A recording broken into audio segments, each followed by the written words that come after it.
guess I was like, you know what? Good to see you. Talking about the ridiculous mistakes. Like having, Yeah,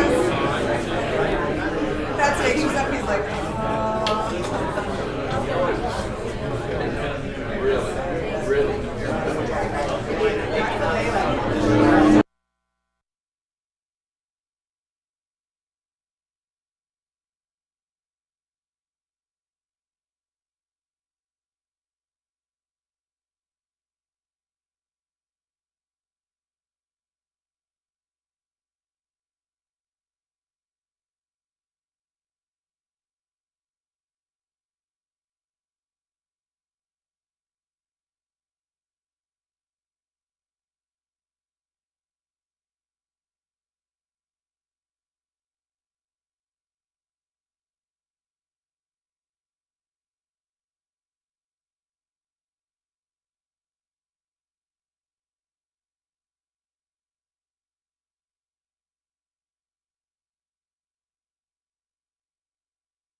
I'm gonna work on the sound guy right now.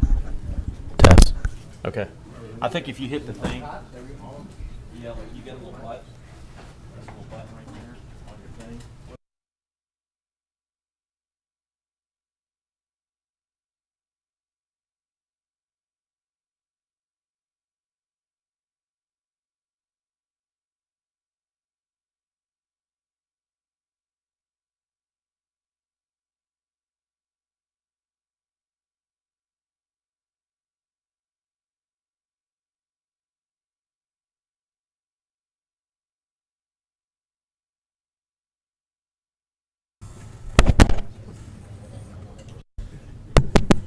Bottom right. Yeah, got it.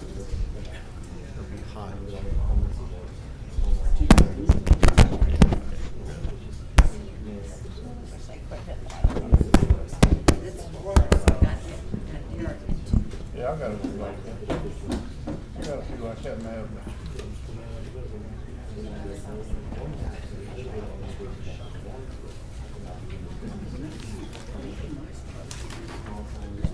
Derek's is right there. Derek's is right there. He's done.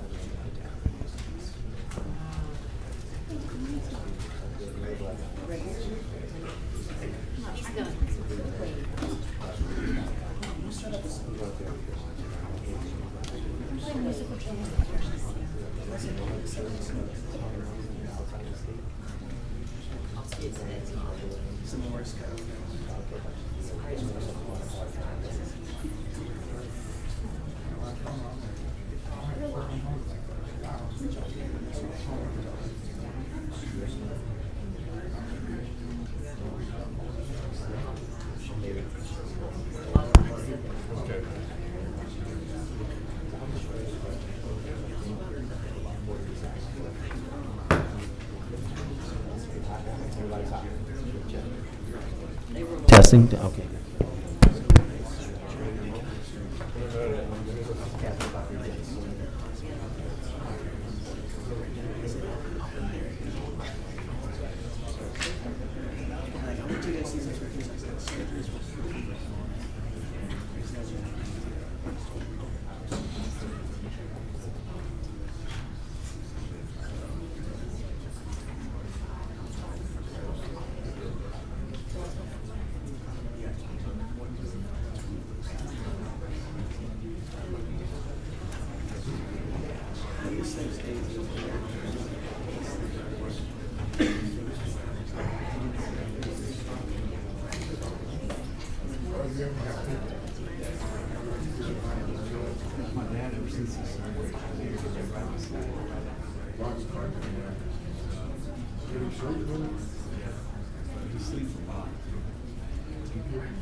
Yeah. How are you gonna let it come? No, he's got a great reputation. Did he have one with the partner? Less than a ticket. He's probably done his job. Sometimes they go around. I have tickets that I owe. I figured if they come from the law. They're gonna be, y'all got them now, sure. They'll pass this. But he was just waiting.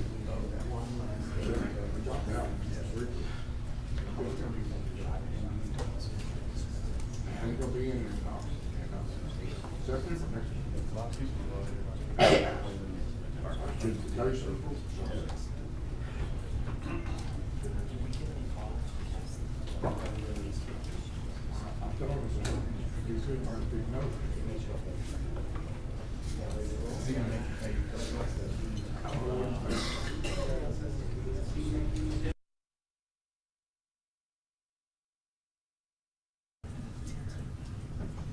dad's still practicing?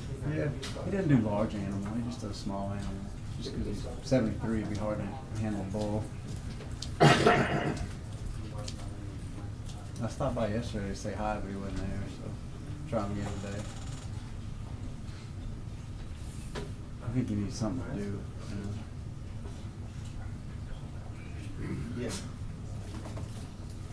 know. Gentlemen, because all this plastic, I'm gonna come around one time. We won't be able to chat much during the meeting. Mr. Ready to work? We are ready. We're gonna take Brandon first, who's gonna make a report. We're gonna call Entergy to discuss high rates and their take on it. Then we're gonna get to the docket and we're gonna try and fly through the docket as quickly as possible.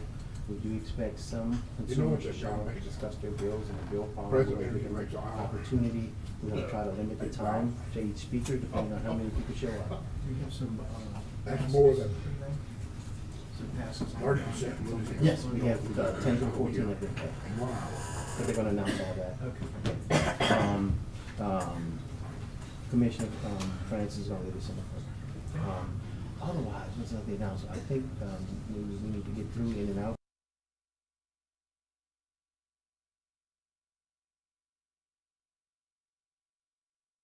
Let's have a good meeting. Let's get going.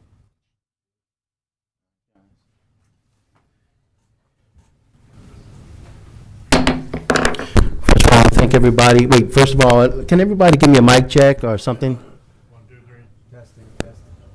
All right, I'm hot, but is anybody else's? I think Testing, testing. There you go. Okay, everybody's okay? All right, thank everybody. Let's start this meeting off right with a prayer from the Commissioner, Mike Francis. Please rise. Our Father, our God, we lift up these prayers to you, to your throne, delivered by our Savior, sitting at your right hand, Jesus Christ. And I just thank you for another opportunity to serve the people of Louisiana. Thank you for our great state. And we pray for wisdom like you gave Solomon to deal with all the issues that we have in serving the people we love here in Louisiana. Just, thank you for a great place here in Shreveport and the home of our brother Foster Campbell's area. And also ask your blessing on the healing of his neck and from his accident. And thanks again for Father, for being our Father and our God and calling us to service to you. We dedicate this day to you in Jesus' name. Amen. Amen. And Chairman will lead us in the pledge.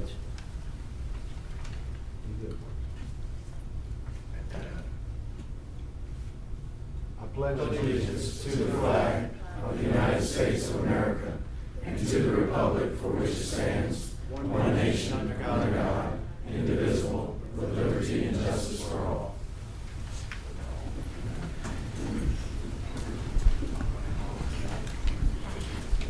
I'd like to start off by saying thank all of you for coming up here to the lovely city of Shreveport. It's always a pleasure to be in Shreveport. It's always a pleasure to be in North Louisiana. We love it. We were just here a few months ago at, what is it, Manny? Or, yes, and along the river there, and had a great time at the resort. But now we're back here in Shreveport, and I want to say we're here to accommodate our fine Commissioner Campbell, who has had an accident. We want to accommodate him because he has so much input to share with us. He doesn't want to ever miss a meeting, even for our illnesses, so we accommodate him to be here so that we can handle the people's business here in Shreveport. In addition to that, I hope you can all see us and hear us well, as a new audio and video available. And we're going to try and run through the meeting as quickly as possible to accommodate everyone and also handle the state's business. We have a few extra things on the items on the agenda that we're going to call in, and we have a few things passing. I'm sure Ms. Catherine Bowman is going to explain those to us as we get started. But in addition to that, we expect a few consumers to show up because of the high bills. So although it's a little odd to see the plastic between us, I think it was put up for COVID, but based upon the high bills, I hope it also gives us some protection from the consumers who may want to hurl something towards us just out of frustration. But anyway, I think they're just plastic and not bulletproof, so we'll be okay.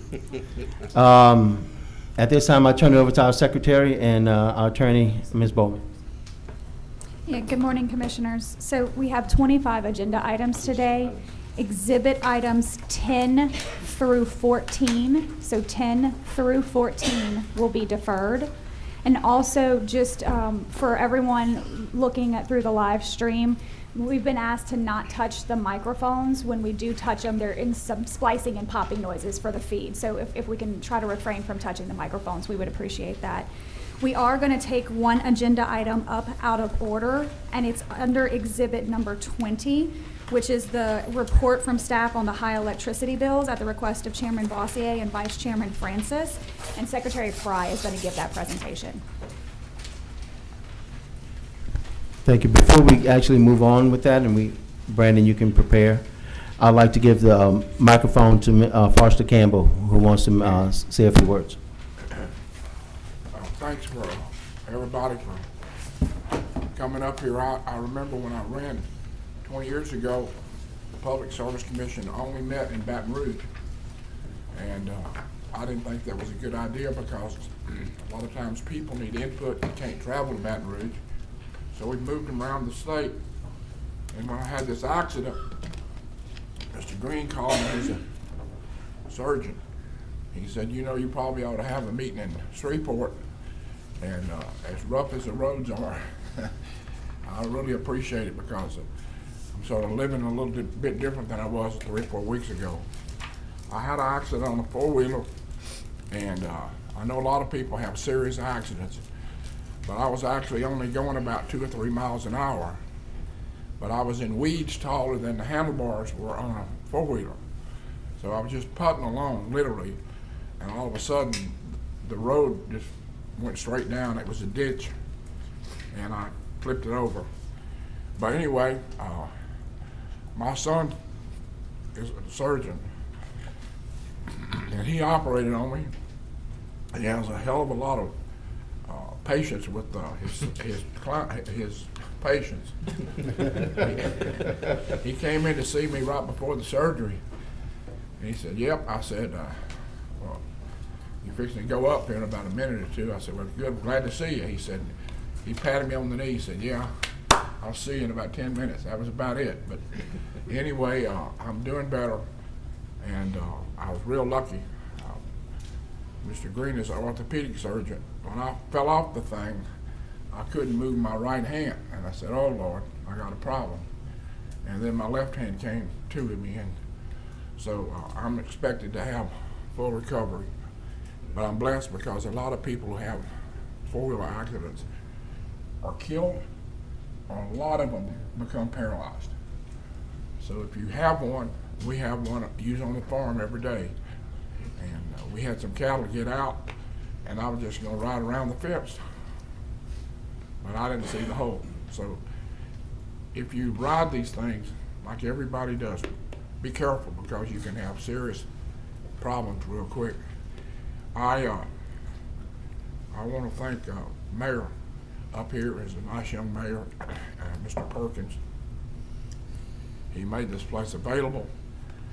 He's a nice fellow, and we appreciate being in Shreveport.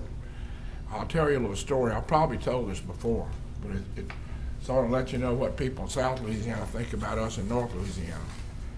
One time, Notre Dame played LSU in Shreveport. It hadn't been that long. Your daddy was there, Mr. Green. I was sitting behind your daddy. It was freezing cold.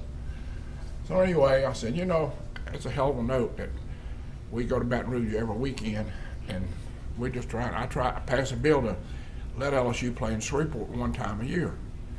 It seemed logical. Arkansas plays some games in Little Rock. Ole Miss plays Mississippi State in Jackson. So I said, well, we ought to have a game where the LSU plays in Shreveport. Well, anyway, this lady called me on Jim Inkster's show, and she said, "Mr. Campbell, you know how far it is from Shreveport to Baton Rouge? I said, yes, ma'am, about the same distance as it is from Baton Rouge to Shreveport. she started laughing. She said, all you want is one game? I said, that's right. Y'all come down here every weekend? I said, that's right. She said, well, you know you're right. I said, well, I'm glad you think about that. But we go to Baton Rouge every weekend, and y'all have to come up here this time. So you see North Louisiana and South Louisiana, it's 240 miles to make a trip. And so it's good for us to get around in Monroe, and then we've had them in Lake Charles, and we've had them in Lafayette, Crowley. We've been all around the state, and people have a chance to come express their concerns, especially now with these bills being as high as they are. And we're trying to do something, not just trying, we've got to do something about it, because it's hurting a lot of people. But anyway, thanks for coming to Shreveport. Shreveport's a great community in North Louisiana. So thank you for coming, and I had a lot of you called and checked on me, and I appreciate it. I'll be up and around in a few weeks, and glad to see y'all here today. Thank you. Thank you, Foster. Brandon? You ready to go? Commissioner, Secretary Fry.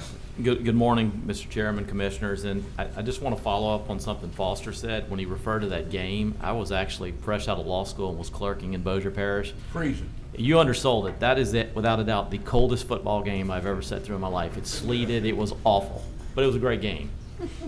Who did play? Notre Dame, Notre Dame here. Oh, I remember that now, okay. 1997. It was cold. Mr. Chairman, did I say something? Commissioner Francis. I want to recognize an executive here from MISO, Darrell Brown. Darrell, thank you for coming down from Little Rock. And this is really SPP country. You're kind of getting out of crossing the line. Is anybody here from SPP? Any representative from SPP? Well, thank you for coming, Darrell. And one other point, Mr. Chairman, this is Shreveport is a historical town. I'll remind you about a special piece of history. You know, this is where the Republican Party in Louisiana started here in Shreveport in a phone booth, okay? So it's a real special place for Republicans, so thank you. All right, before we get rolling, any other commissioners? Commissioner Green, Commissioner Scametta, any other comments to get us started? No. All right, at that, Secretary Fry, please. Okay. Good morning, Commissioners. And when I start this, I'm going to try my best to talk slow, which is not in my nature. I'm going to try my best to not use acronyms. I can't promise I will, but if anyone has any questions with anything, don't hesitate to stop me.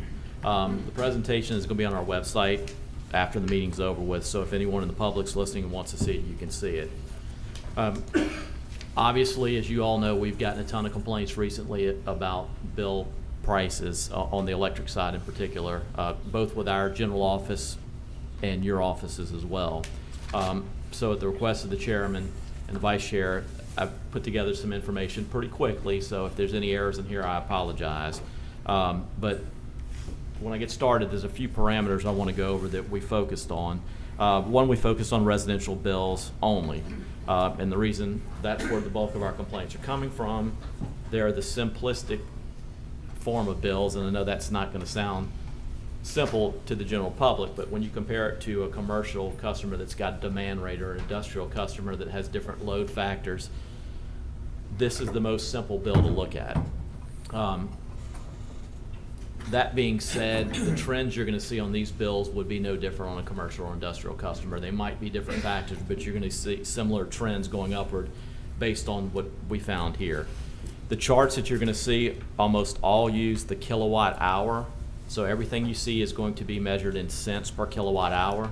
That's how it's reflected on the residential bill. So we figured that would be the best way to present it. Not an average customer of 1,000 kilowatt, just the per kilowatt hour charge. And the standard disclaimer, and we put this on all the monthly reports we normally publish that are available on our website, the data is being provided for informational purposes only and was created through a compilation of the information that we get from the individual utilities and publicly available data. It should be no way construed as ratification of these rates. Okay. So one overwhelming trend with some of the complaints we're seeing, and I think this is kind of standard anytime you see a spike in bill prices, is that people start looking at their bills more closely. And that brings up questions, and I've gotten the questions personally from family members, y'all have gotten them as well. I don't know what this bill means. What are these parts of the bill? And then you see social media run with some confusion as to what a portion of the bill means. So I thought it'd be important to kind of talk a little bit about the major components of an electric bill before we go into the bill examples and what the charts are showing. So you've essentially got three basic parts to a bill. There's obviously going to be more charges to that, but the main ones are the energy charge or the usage charge. And in simple terms, that's the portion of the bill that the commission regulates the rates on. That's where the utility, if it's an investor-owned utility, earns a profit. That's where the margin is on a co-op. It's to maintain the system, et cetera. The second major component, and the one that we're going to focus on a lot today, is the fuel adjustment charge, which you'll see references a FAC or FAC will use. And that's going to be for CLECO, Entergy, and SWEPCO because they own their own generation, or the power cost adjustment, and that's going to apply to an electric co-op. In simple terms, this is the cost of the fuel to run the power plant. And that gets confused sometimes, but this is not a surcharge for gasoline. This is the cost to run the fuel. So when we're talking about fuel, we're typically talking about natural gas and coal. But there's another portion that goes through those same charges, and that's actually the cost of wholesale power. So if the investor-owned utility buys power on the market or through a contract, that's also going to flow through that FAC or PCA charge as well. It's a direct flow through to the customers, and the utility owns no profit. The third component, and this is going to be energy specific right now, but we're going to see this more, is the storm restoration charge or storm surcharge.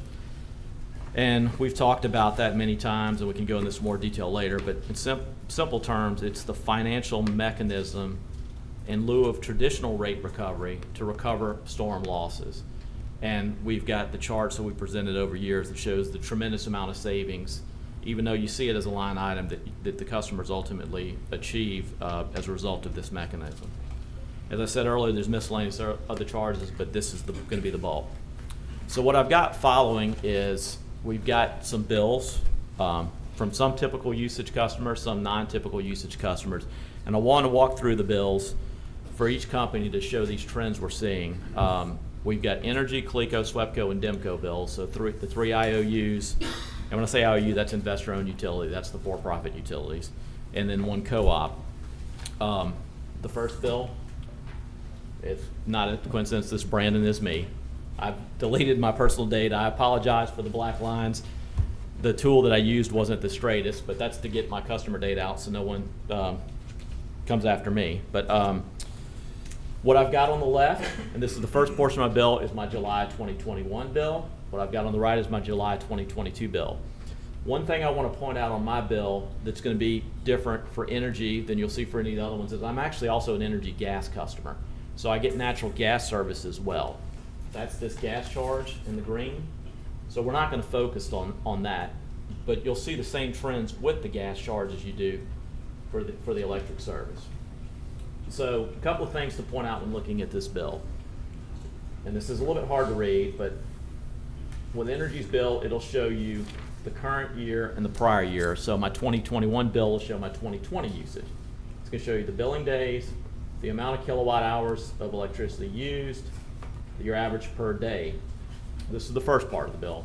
And then you see the same thing for 2022. So what we see on this first page is 30-day billing cycle in 2021, a 31-day billing cycle in 2022.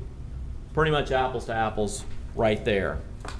The big difference you're going to see on my bill on this first page is in 2021, I used 2,503 kilowatt hours, which is a not insubstantial number, but for a 1,200 kilowatt customer, you're going to use larger amounts during the summer than you will. So probably a little bit higher than typical customer, but not a ton.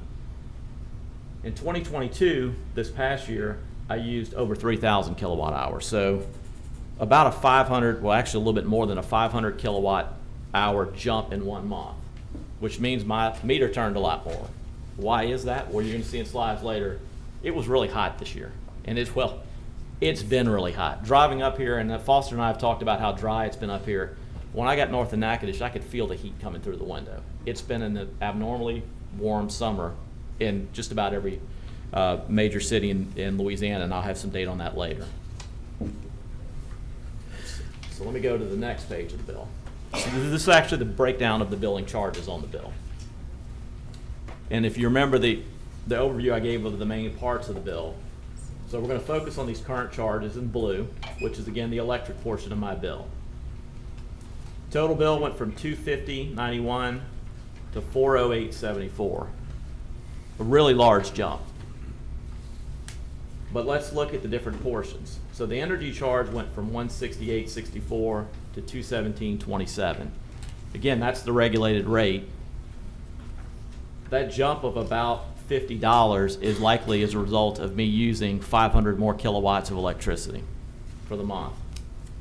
Where we're seeing the huge jump on the energy bill is on the fuel adjustment.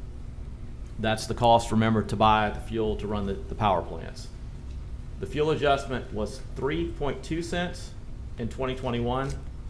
It's 6.1 cents in 2022. So almost a double in the fuel adjustment clause.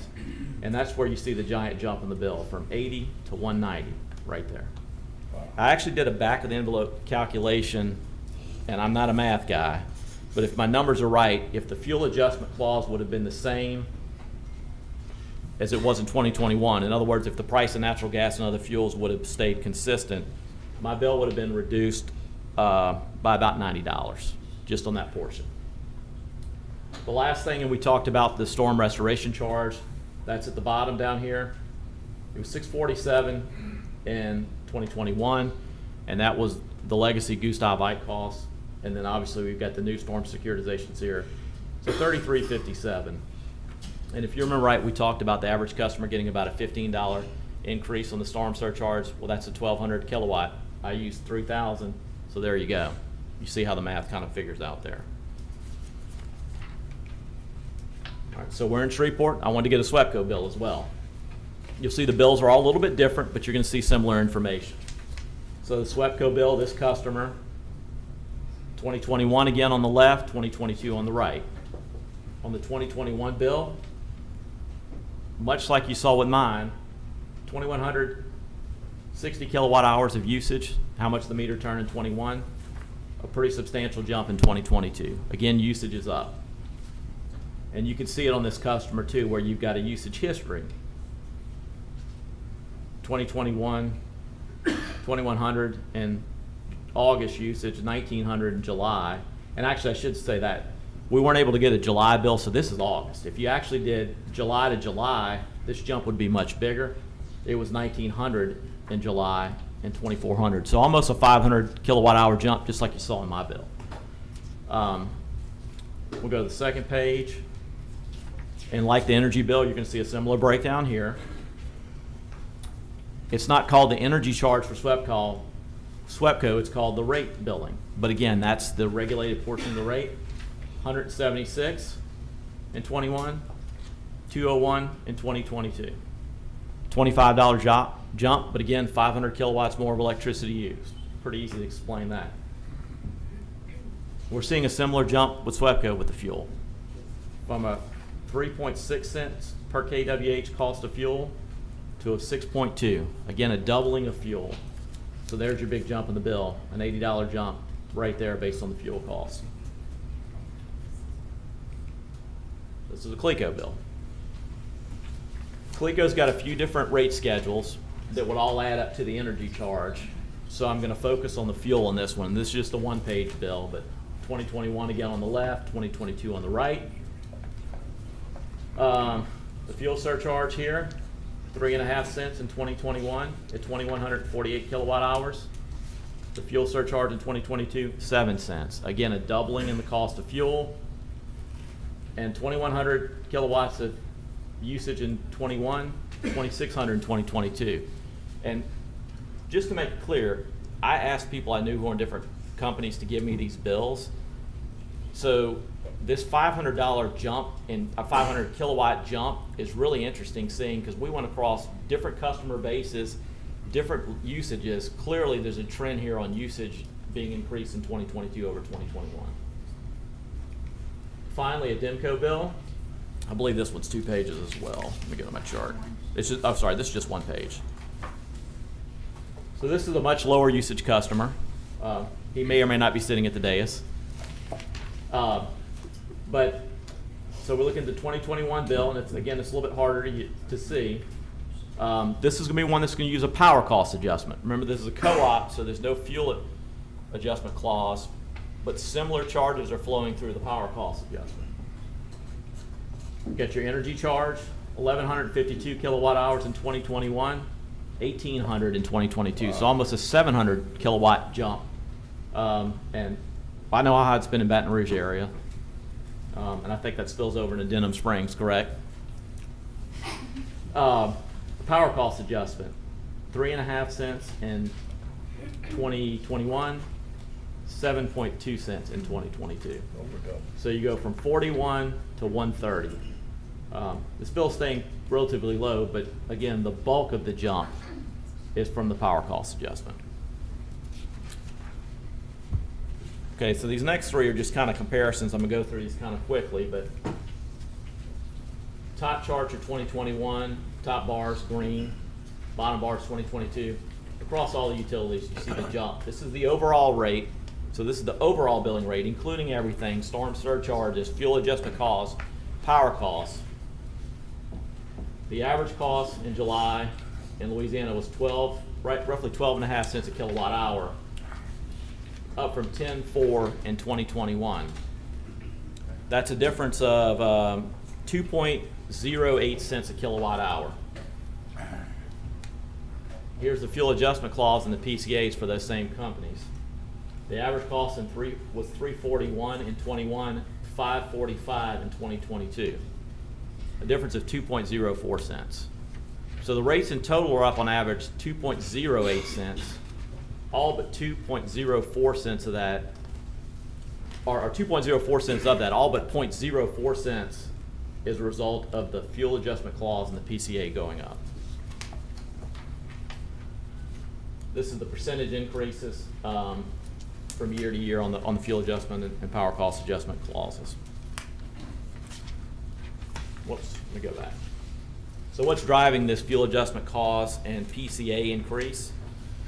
Well, Henry Hub, and Catherine and Lauren told me not to go into much detail on Henry Hub, but I'll explain it to people if they want to know it. And I know some people know it, but this is the spot price that natural gas trades at a certain volumetric million British thermal units, which is the trading mechanism.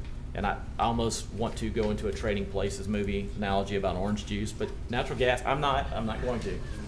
But natural gas is a commodity traded on the market. People, you might see NYMEX as an index. The NYMEX price is essentially going to track Henry Hub. Henry Hub actually is physically located in Louisiana, but this is the nationwide trading rate for natural gas.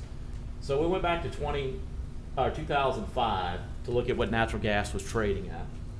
And I was working on staff back then, and I know a couple of commissioners were, and this was pretty brutal at the end of 2025. And there's a pretty good reason why these prices went up over, starting at $9 in August through the end of the year. And there were 2 major events that impacted the Gulf of Mexico, Katrina and Rita. And back then, most of the natural gas was produced in the Gulf of Mexico. So the wells are shut in. You see what happens to natural gas prices. We see a similar jump back in 2008. And I've highlighted August of 2008 for one reason. August 2008 was the last time prior to April of 2022 that natural gas traded for a month over $8. You see the gas start dropping pretty substantially in 2009. And for those that don't remember, something pretty important happened in 2009, and we started finding a lot of natural gas in the U.S. So you see prices start dropping tremendously. A few little spikes here and there and blips, usually in the winter months, and those are tied to cold weather events. But prices start getting really low on a consistent basis, averaging about $2 for the year. And then we start seeing an uptick in September, culminating with May of 8.14. Why is May important? July bills and the fuel included in July bills it's a 2-month lag, it's May fuel prices.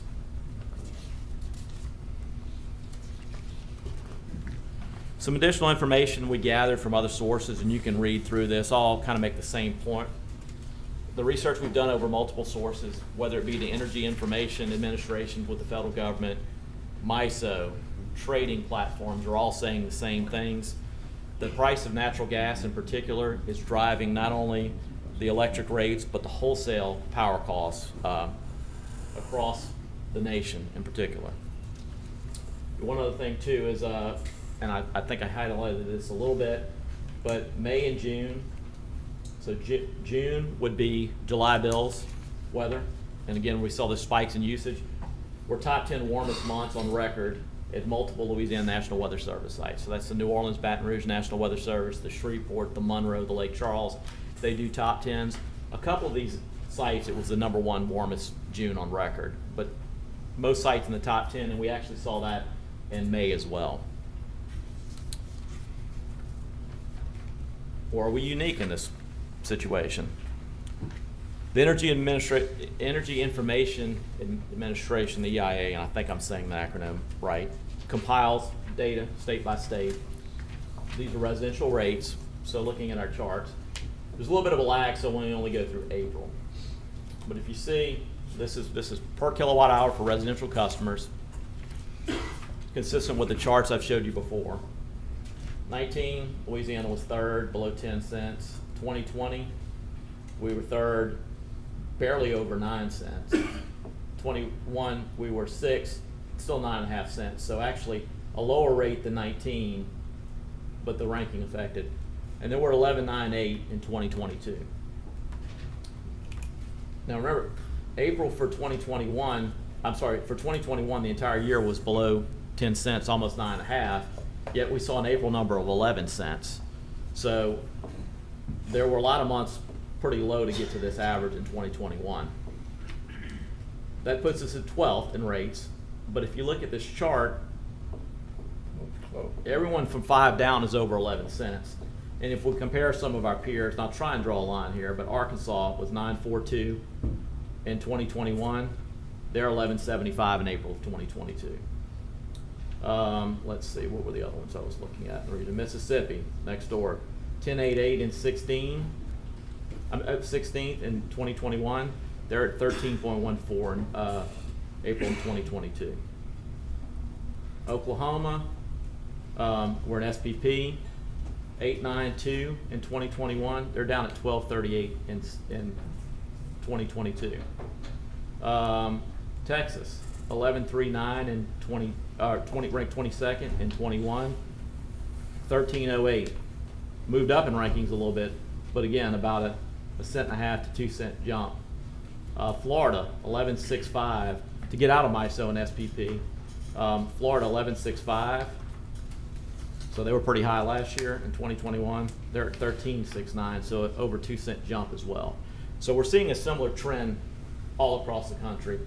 I could speculate why these two are still so low, but I don't know enough about their generation mix, but I believe it has a lot to do with the hydropower there, and that's the bulk of their power at all times. Again, this only goes through 2021, but I think you're going to see, oh, go ahead, Commissioner. Let me pause for a second. Sure. Commissioner Campbell has a question. Sure.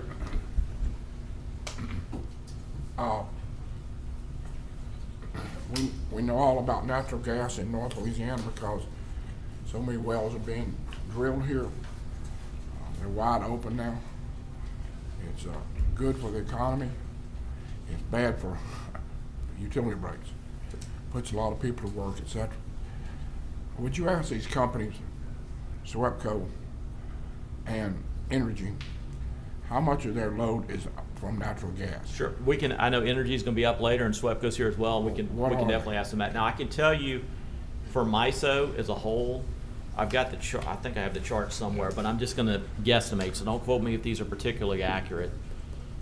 But I want to say for MISO in May, and Daryl's here too. He can jump in, but about 35% gas, about 35% coal, give or take.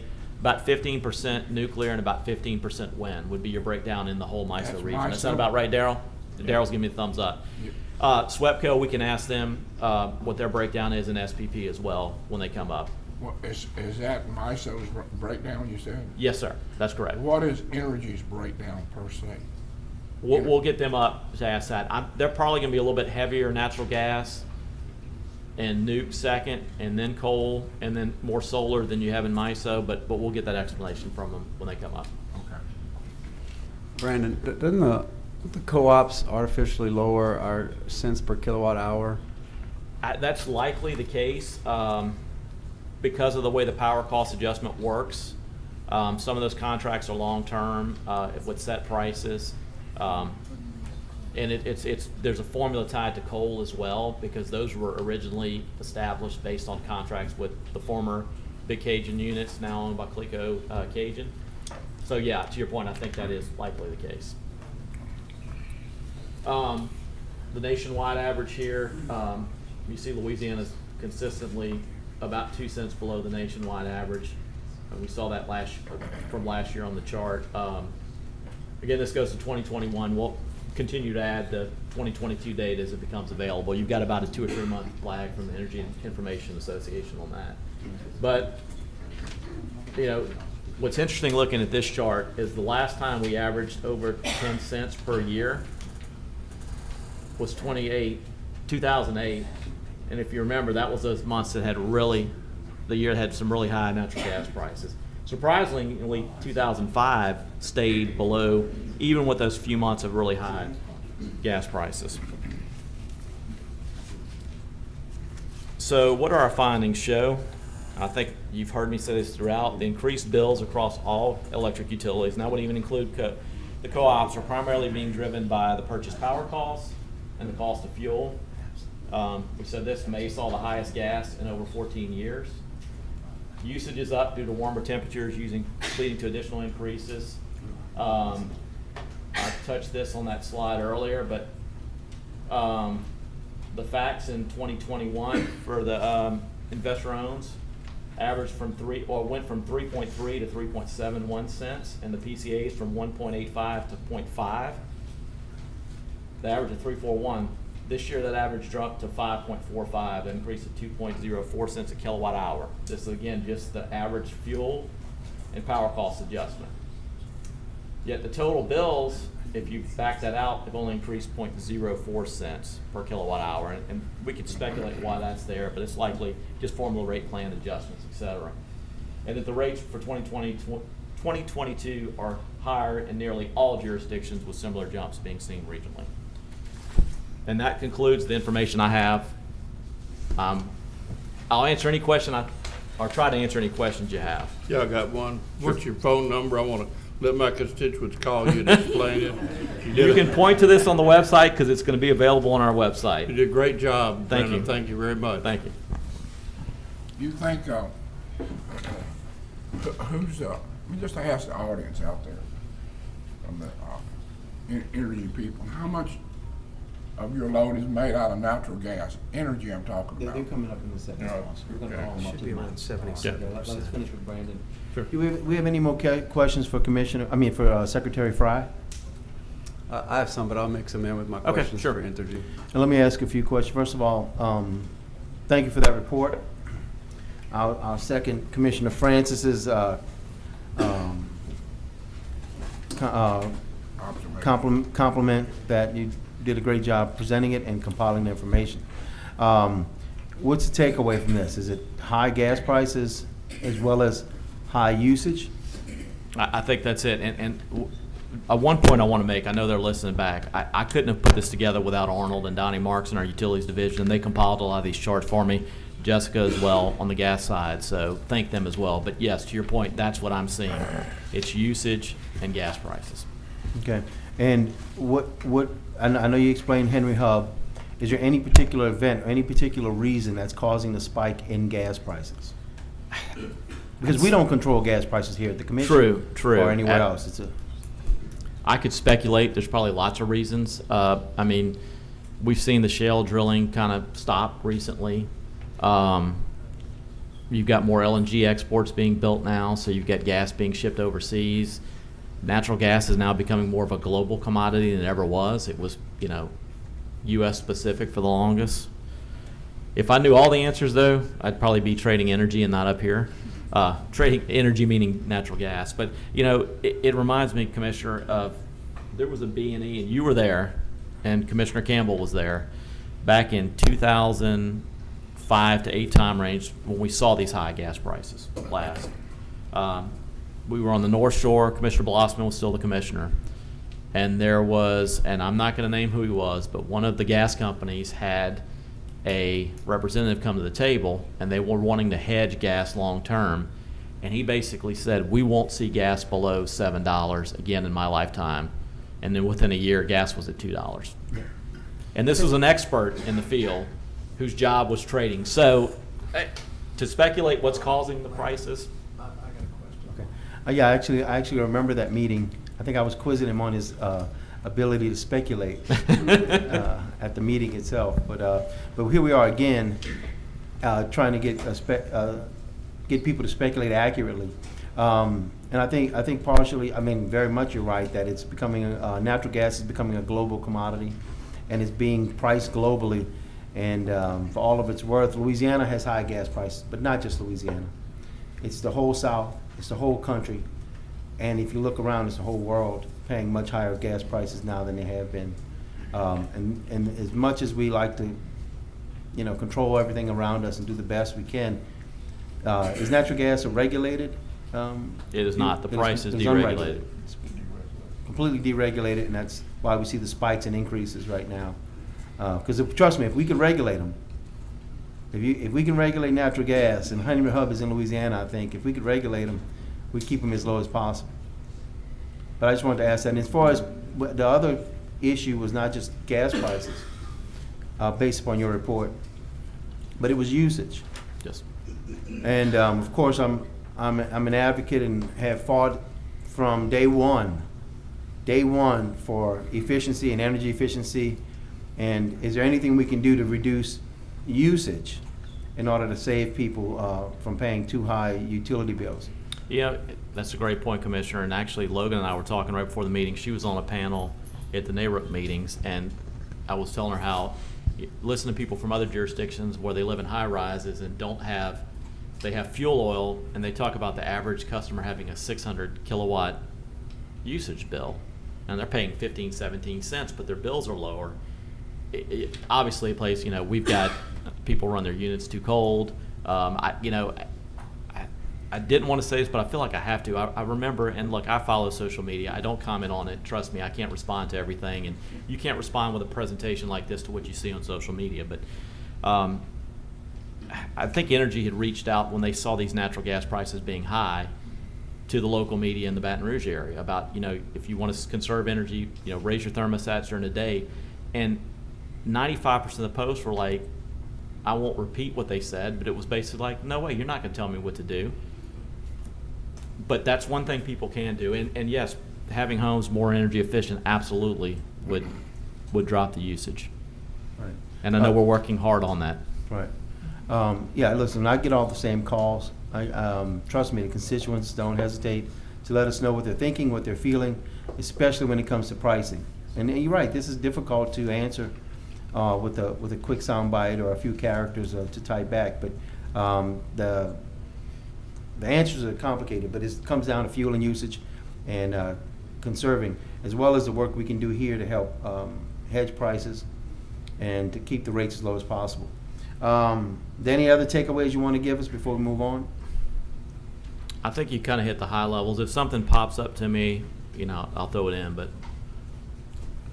Commissioner Skrmetta had a question first. Actually, Brandon, some time ago, some years ago, we met with representative of the natural gas industry, and we had them sort of tell us sort of factors and predictive elements associated with price of natural gas and kind of where we were looking at it and what it could do. I think it might be beneficial for the state and for the public to, if we could investigate between now and maybe September, reaching out through, contacts through the Loop group on, if they've got market analysis on where they think natural gas is going to be, we now got a good report from you and staff on where it is and where we were. I think it'd be beneficial to the public to see if we can get some information on what the general thought is going to be about how we're looking down the road. I did read a report from the American Gas Association, but I think it'd be better to hear from people who are actually sort of elements in the field versus an association on this. So if we can find somebody, that'd be great. We'll definitely look into that, and I'll reach out to my different contacts for that. All right, thank you. Commissioner Green. Yes, I have some questions for Brandon, but also for Philip. I don't know if, Philip, can you come up? Morning. Do you have any comments you want to make first, or? No, I thought the presentation, again, I'm Philip May, president of Entergy, Louisiana. I thought the presentation did a great job of explaining what we're dealing with, certainly dealing with it in Louisiana. You know, the first thing I really would like to say, we hear our customers, we recognize that the bills that you're seeing right now are very burdensome to our customer base. And we're not just talking to our lower income class, it's also stretching into middle income and even upper middle income, seeing very high rises in the price of their energy bill. At the same time, they're dealing with higher prices at the pump, higher prices at the grocery store. So we recognize that it is a burden. Yesterday, we did announce that we're taking some steps to help our customers. A couple of things that I want to point out here. First thing is we're going to be waiving late fees for eligible customers. We're also going to waive credit card fees for those customers who want to use their credit card to pay their bills. Entergy Corporation is making a $10 million contribution to Power to Care, which helps pay bills for lower income customers, and also for additional bill paying services. We're going to extend deferred payment agreements, and what that will do, if you have a problem with your bill, you can call us and we'll make an arrangement where you can stretch that bill over a lengthy period of time so it's more affordable for you to pay. The other thing we'll do is we're going to go to neighborhoods and help understand how these bills are showing up at these levels, probably borrow some of that stuff that Brandon put together, but also offer things like water heater blankets, efficient bulbs, and some tips on weatherization and conservation. So those are the things we plan to do. Again, we hear you loud and clear, both the commission and our customers, the burden that is being placed upon our customers as a result of these high bills, and we're working to try to manage that. Well, thank you. I've got 5 or 6 questions. I do appreciate all y'all's effort. Can you comment on the use of the nuclear fleet during this high gas prices and high temperatures? I show that Grand Gulf hasn't worked since July 1st. Couldn't that be helpful at mitigating the high gas prices? So Grand Gulf is in an outage. It will show up in the September billing because of a 2-month lag. For Grand Gulf, it actually is a small portion of our total portfolio. We get about 14% of the output. Fairly large unit, 1,200, but we get about 14% of that.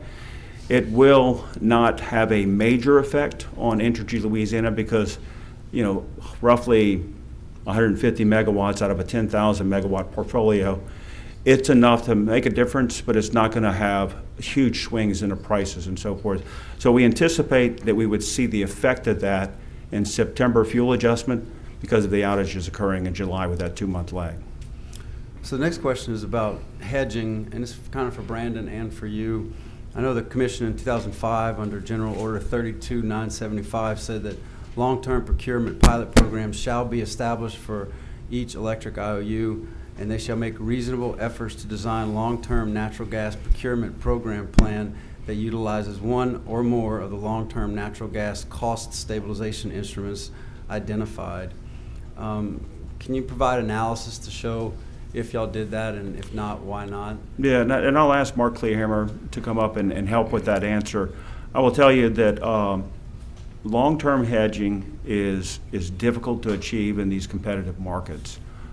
If you go out and procure over a certain period of time, the volumes that we would need to procure for a large fleet like ours can actually move the market. And so there is a risk that by going out to hedge that over the longer term, that you actually cause the price to be higher for your customers. So it's something we have to be cognizant of. I'll note that hedging in general is a bit like an insurance policy in which you will pay a premium to help address volatility. So we know if we do hedging over time, we would expect that those costs would be higher, but would be less subject to volatility. The other challenge with hedging is if we chose to hedge for June and then a heat wave comes and you see a significant increase, we saw towards the end of June, usage is 30%, 40% higher for our residential customers. You're not going to capture that because you can't hedge that additional part because you're not aware of it. So you're going to try to hedge a amount that's a base amount that you know you will consume in natural gas. Anything additional, you'll be exposed to the market. And I'll let Mark address your specific question. I really don't have too much to add. I know that we filed in these dockets all of our compliance filings. I think we've got about $2 or $3 of a reduction due to hedging, which is baked into the fuel adjustment on a monthly basis. If I can go back on one item, and I agree that I think Brandon presented a very good picture of how this is running. The one thing that is not necessarily unique, but maybe a little different in Louisiana is that all of the utilities in Louisiana are on a monthly fuel adjustment clause. If you look around in the region where other people are highly natural gas sensitive, we know Mississippi primarily is on quarterly.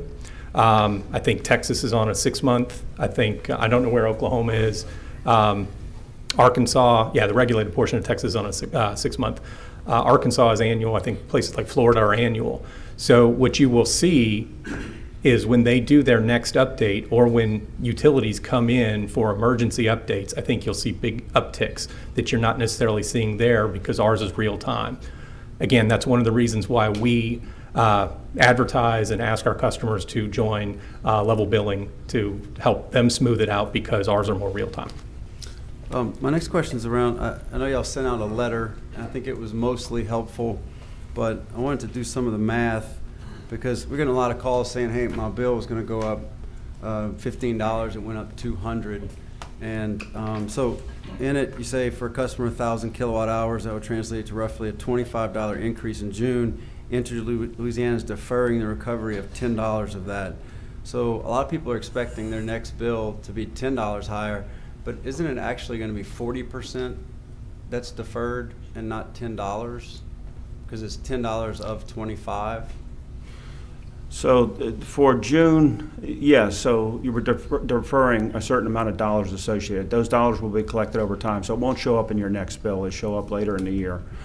For July, we also deferred the $10, and that's $10 per 1,000 customers. So if you use 2,000, that deferral was roughly $20. And again, that will be covered over time. You know, with regard to that letter, if you use 1,000 kilowatt hours, you would have a roughly close to $10, I think it's actually about $9.50 associated with storm costs, and another $15 associated with fuel costs. For July, those numbers stayed consistent, but the fuel costs went up a bit. If you use 2,000, obviously those numbers double. So instead of $9.50, you're talking about, you know, roughly $19. If you use 3 times that, so the math just works, it's linear. That amount is a portion of the customer's usage. I know happiness equals reality minus expectations, and so I think people are expecting $10. And if in your messaging you could, you know, communicate more like 40% or something that they could understand a little better, I think that would adjust their expectations accordingly. Yeah, well, that's very helpful, and I appreciate that. And just to be clear, the increase was mitigated by 40%, so it's not 40% of the fuel costs we're incurring. It's a much smaller portion of that, but we mitigated, instead of, say, $35, you saw $25. Okay. I want to jump over to storm restoration. I don't know if the $10 million that y'all are chipping in is for that or just for the heat wave, but I know Commissioner Campbell even brought up, you know, what if any, could shareholders or Entergy contribute to the storm restoration? And there's been a lot of chatter of, you know, 25%. Is there any internal conversations about, because right now the perception is the shareholders have no risk for investing in Louisiana. It's all upside, and all of the risk is borne by the ratepayers who are the poorest state in the union. So is there any internal talk about during times like this for Entergy and the shareholders to participate in the risk side of hurricane restoration? So with regard to risk associated with hurricanes and so forth, obviously we take the hit associated with loss of sales and other things. So in the case of Entergy Louisiana, that was roughly $70 million. With regard to the repair cost, the challenge we have is we have to borrow a lot of money. So the last 2 storm seasons, we borrowed roughly $4.6 billion for a company that makes close to $700 million a year. That is enormously burdensome. We are able to borrow that money based upon the confidence that the lenders have that we will pay them back. If we're unable to pay them back, then we will not have lenders who are willing to lend money. And this is not a hypothetical thing. When we had Hurricane Katrina, one of our operating companies, Entergy Gulf States, which was separate at that time, we had vendors that demanded they be paid cash up front to come and repair our system. So paying for storm costs is not so much about this storm, it's about the next storm. Every company that has exposure to hurricanes has a mechanism that allows them to recover 100% of their prudent costs. So if you are an investor or if you have an opportunity to put $10, $100 somewhere, why would you invest in Entergy Louisiana when every other company on the Gulf Coast has assurance of recovery? And so if we do have a storm, what you'd see is investors abandoning that and us not having the ability to have the funds necessary to make those repairs. Because the perception is that if you can pay your shareholders over $1 billion, can you chip in $200 million for the people that are actually paying that? So in order to continue to have access to funds, we pay dividends. We pay dividends at the same rate, generally a little bit lower than what you see across the utility industry. And so that amount for Entergy Corporation, not for Entergy Louisiana, was about $750 million per year. What that is essentially provides investors confidence that they will get their money back. So in my mind, this is a little bit akin to if you have a lot of damage and you have to go borrow money to fix your house, would it make sense to stop paying your credit card bills or other bills when you know you're going to need to borrow significant sums of money? If you did that, those folks who lend money would lose confidence. The rates to borrow, if you could borrow, would be significantly higher. And as I noted, many vendors would just want to show up with cash up front to do the work. Thank you. Mr. Chairman. Commissioner Green? Oh, sorry. I'm sorry, someone. There is something I failed to mention earlier, and I wanted, when I was going over the overview, I'm also going to link on there, and staff, if you're listening back home, put it up there, the fuel adjustment clause order, because I don't think a lot of people, it's somewhat of a complicated concept, but the order does a great job of providing the history of fuel adjustment clauses. They actually go back to the 50s. And I'm not talking Louisiana, I'm talking throughout the country. This similar mechanism is used everywhere. And it does a great job of explaining the purpose of it. There were Louisiana Supreme Court cases authorizing the fuel adjustment clause, and I say that it was a PGA, which is something similar. And I know he's in the audience. I'm pretty sure Paul Zemmering wrote the FAC order. I texted him to confirm that. But so we had some pretty expert knowledge assisting us with that. But this goes back to 97 as an ordered concept, but goes back to the 70s on the PSC level and the 50s throughout the country of a mechanism where it's a direct flow through of the cost to run a power plant. Okay, let me go back to Commissioner Green. I'm done with y'all.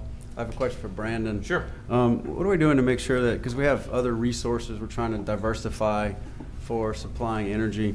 What are we doing to make sure that the developers and generators have access to our transmission system so we're not so reliant on such a few number of generators? I think that's probably getting a little bit above my level and a MISO question. I mean, I know MISO has done a lot to alleviate those concerns. I mean, I remember a rather lengthy fuel audit where that issue was raised and the findings were there was really nothing. But no, I think that's probably a MISO. The more transmissions built in the MISO system, the more access there is to products within the MISO market. If I may add, the most important thing we can do to ensure adequate capacity is to have a resource adequacy rule that ensures that every utility brings adequate resources to serve their actual load. And Entergy Louisiana will certainly do that. I think the other investor-owned utilities will do that, but I am concerned that we will put in place rules that allow other utilities to not adequately serve their load. And when that happens, it puts at risk the entire state, the MISO portion of the entire state, not just those companies that don't show up with adequate capacity. Thank you. Commissioner Campbell. Philip, let me ask you something. Did I read, or maybe just to answer the question, how much electricity do you make out of natural gas? What percentage? So roughly, and Mark, you may have the actual numbers, probably in the 50 to 60% of our burn for making electricity is natural gas. We also purchase from the market another roughly 20%. So it's 85%. So it right now it's probably 80% range for natural That gas. brings me to my question. That's what I had in mind. Do y'all think that your company has been progressive enough when it comes to renewables? Looks like to me you're heavy in natural gas, and I've been here longer than everybody, but that doesn't mean anything. But I've just been here longer. I don't really remember that your company has been real benevolent to renewables. Thought of renewables because I remember when people in New Orleans had solar on their houses. Y'all didn't open them. You didn't open your arms up too much to those people down there. Matter of fact, you're pretty adversary to those people. And then all of a sudden, this renewables got real popular with everybody. It's real trendy. Now all of a sudden, y'all are all about it. But y'all fought those people down there pretty good. You changed the way you buy. At first, you was paying them for their electricity they generated at 4 cents. I'm just using roughly. Right. Then you cut that out. Now you don't pay them at all. You say, well, we'll take it and we'll sell it. But you went from a real pro-consumer deal, I think, to an anti-consumer. So it's sort of hard for me to sit up here and listen to all of the stuff you're saying. I'm not being personal, but it is personal. It's hard to, it's just personal. You say you're doing one thing, but you don't practice what you preach. If you're practicing what you preach, you ought to be friendly with renewables. And I found your company to be not friendly and holding them up. And now there's a lot of government money into this and that and the other. It's going to be profitable. But we're in a hell of a mess now, because if we'd have been practicing some renewables 10 years ago, we would have been pro. We'd have been better off. But we were finding reasons not to have renewables. And we're just now getting some solar stuff up here in North Louisiana, fixing to open one up. Malcolm got one going up here, got some in Northeast Louisiana. But your whole philosophy in your company hadn't been, I don't say you hadn't been honest. That's way too tough, but you guys have had your dukes up like this rather than saying, come on in.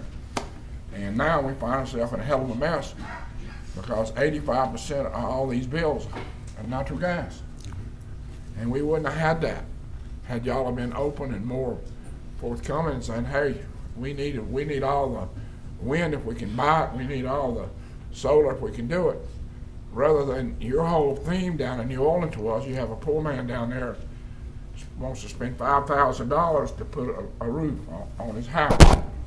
Well, at first that was a good deal because he said, well, I get my money back through selling electricity. Then you say, well, that's not fair. We're not going to give you anything for your. You're lucky to let us use these lines. We're going to let you use our poles and lines, but we ain't going to give you anything for that. So you went from a deal paying this guy in New Orleans that borrowed $10,000 to put it up on his house. And if you fly over New Orleans in an airplane, look down there and see all the solar.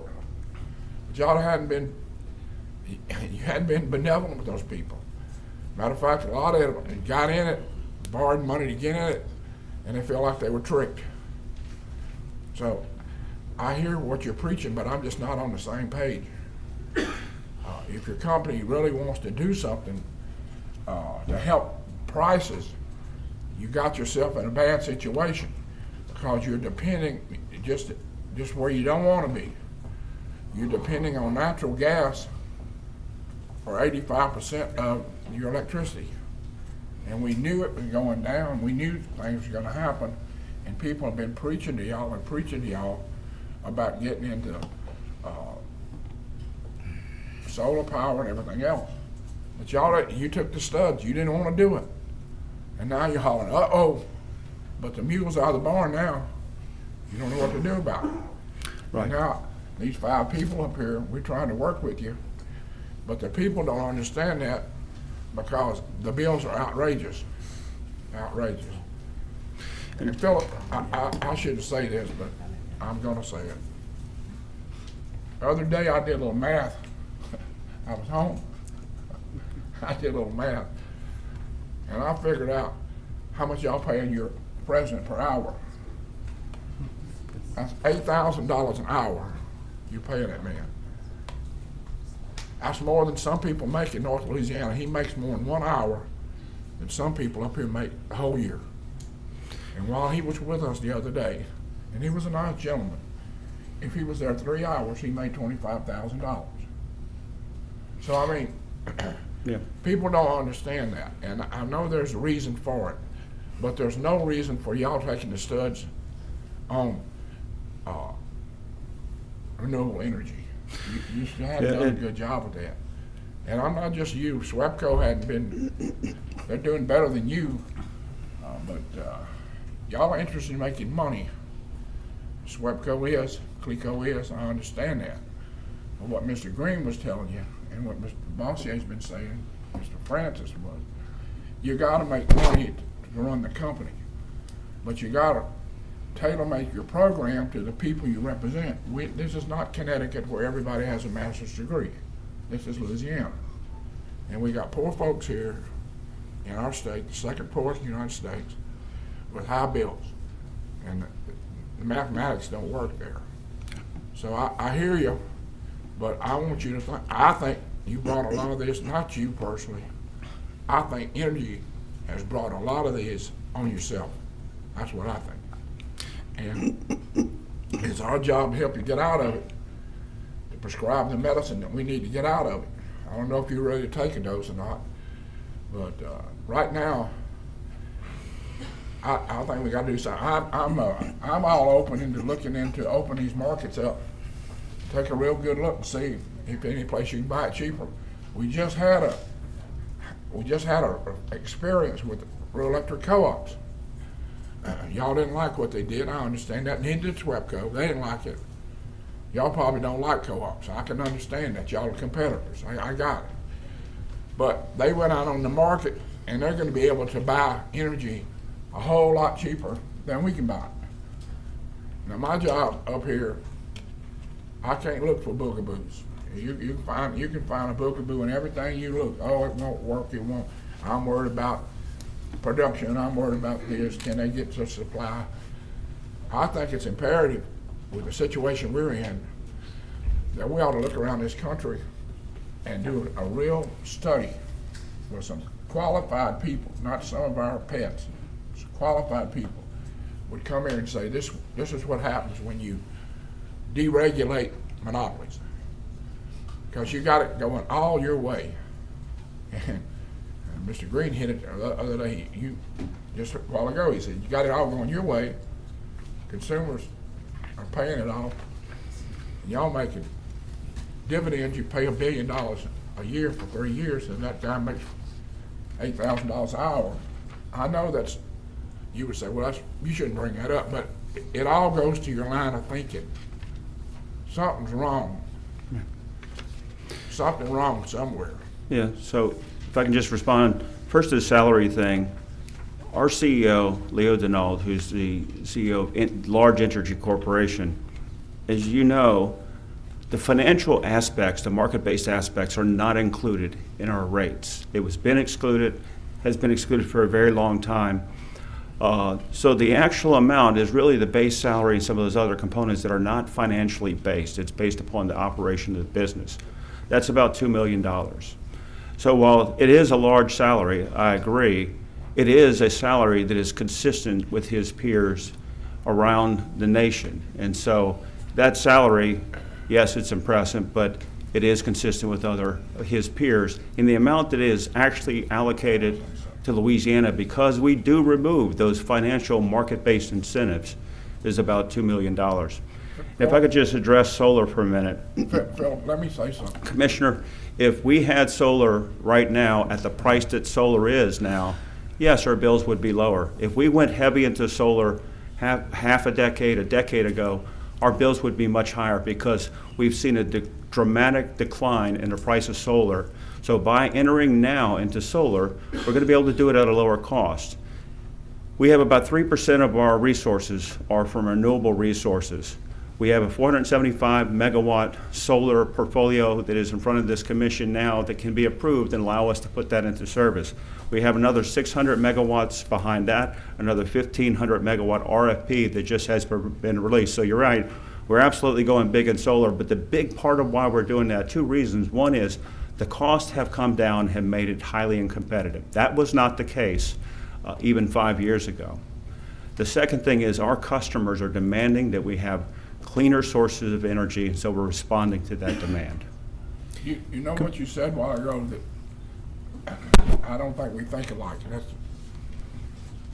you know, you got a big job and I taught school, so we don't think alike. But anyway, this was troubling me about you. I was thinking, not yours.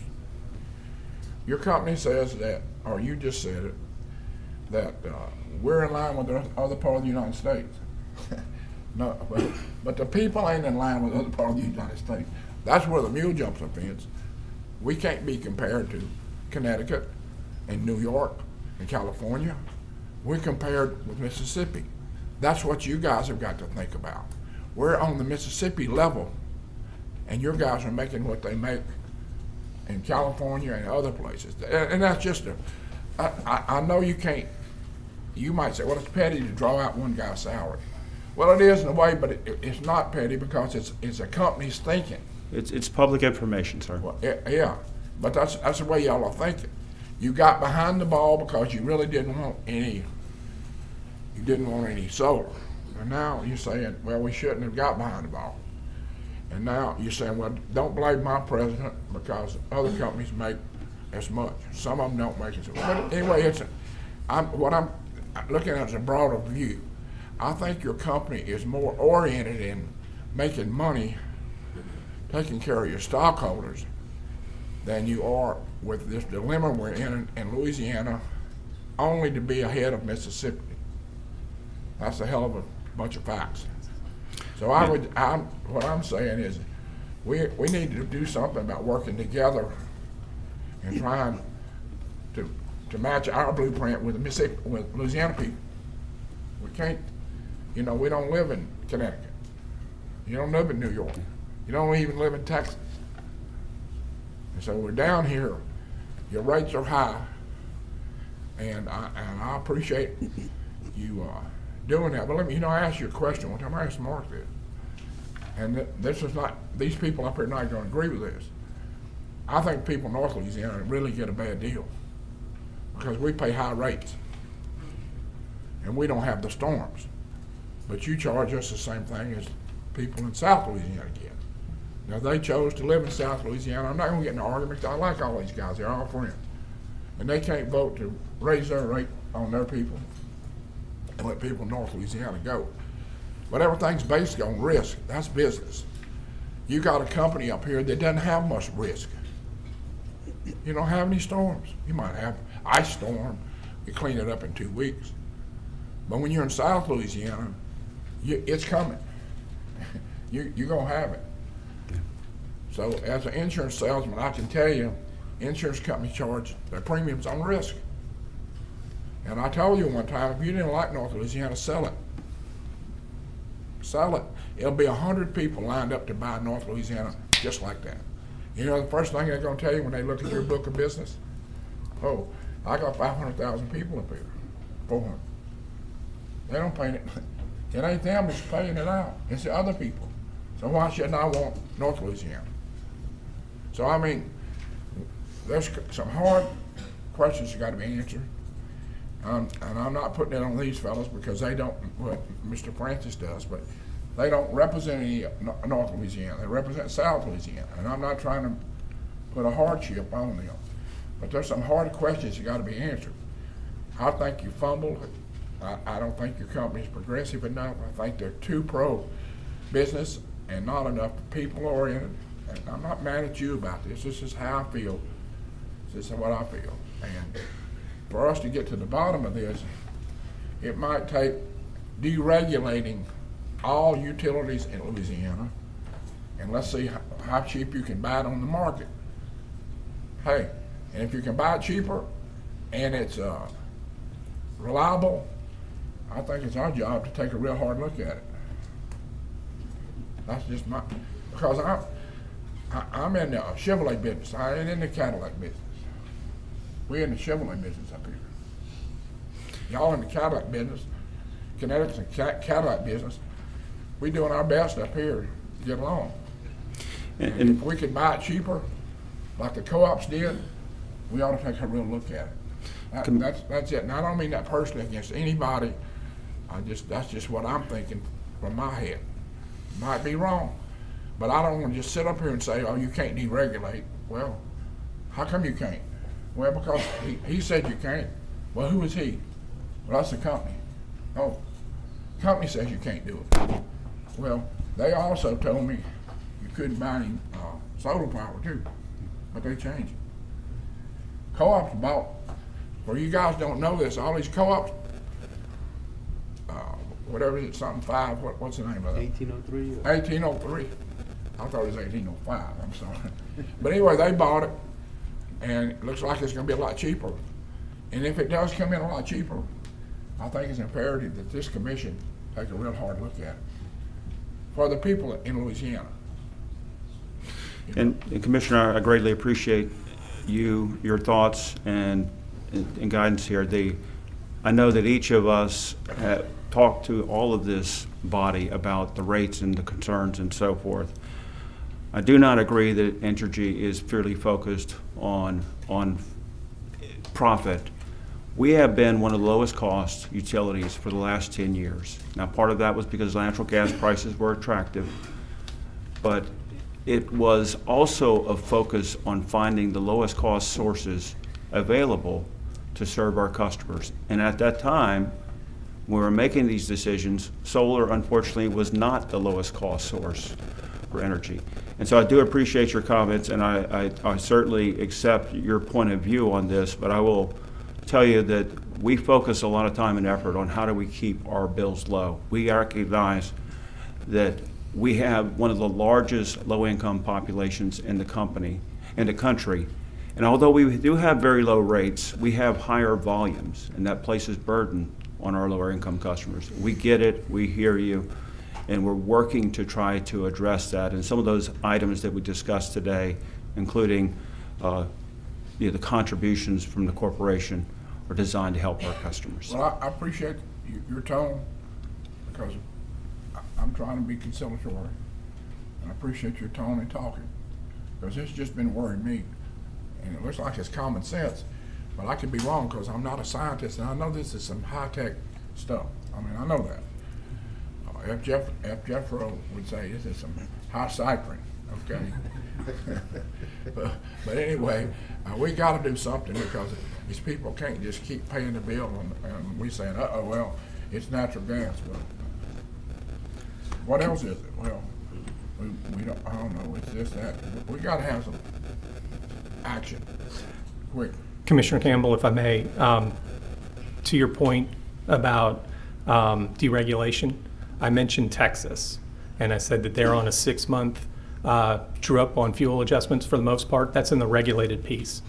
In the non-regulated portion of ERCOT in Texas, We're talking about a crisis right now with our customers because we're presenting about 15 cents, 16 cents on a bill.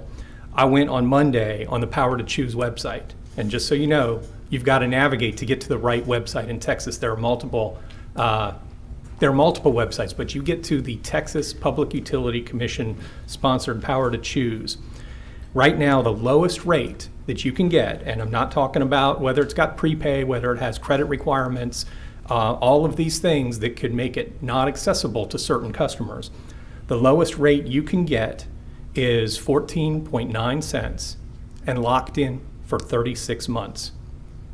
We're talking about a month where we're at about 15 cents. Well, If you want to lock in for a longer term, well, if you're locking in for 36 months. If you only want to lock in for 24 months, it's 16.3 cents is your best rate. If you want to lock in for 12 months, it's 18.7. You want to lock in for 9, it's 23.7. 6 months, 25.4. 3 months, 26.7. Mark, I hear you, but you That's a fact. I don't think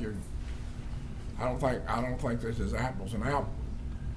I know a little bit about math, not much, but I know a little bit about it. I know that when you make an accusation like that, you can't just point to one state and say Texas. That won't work.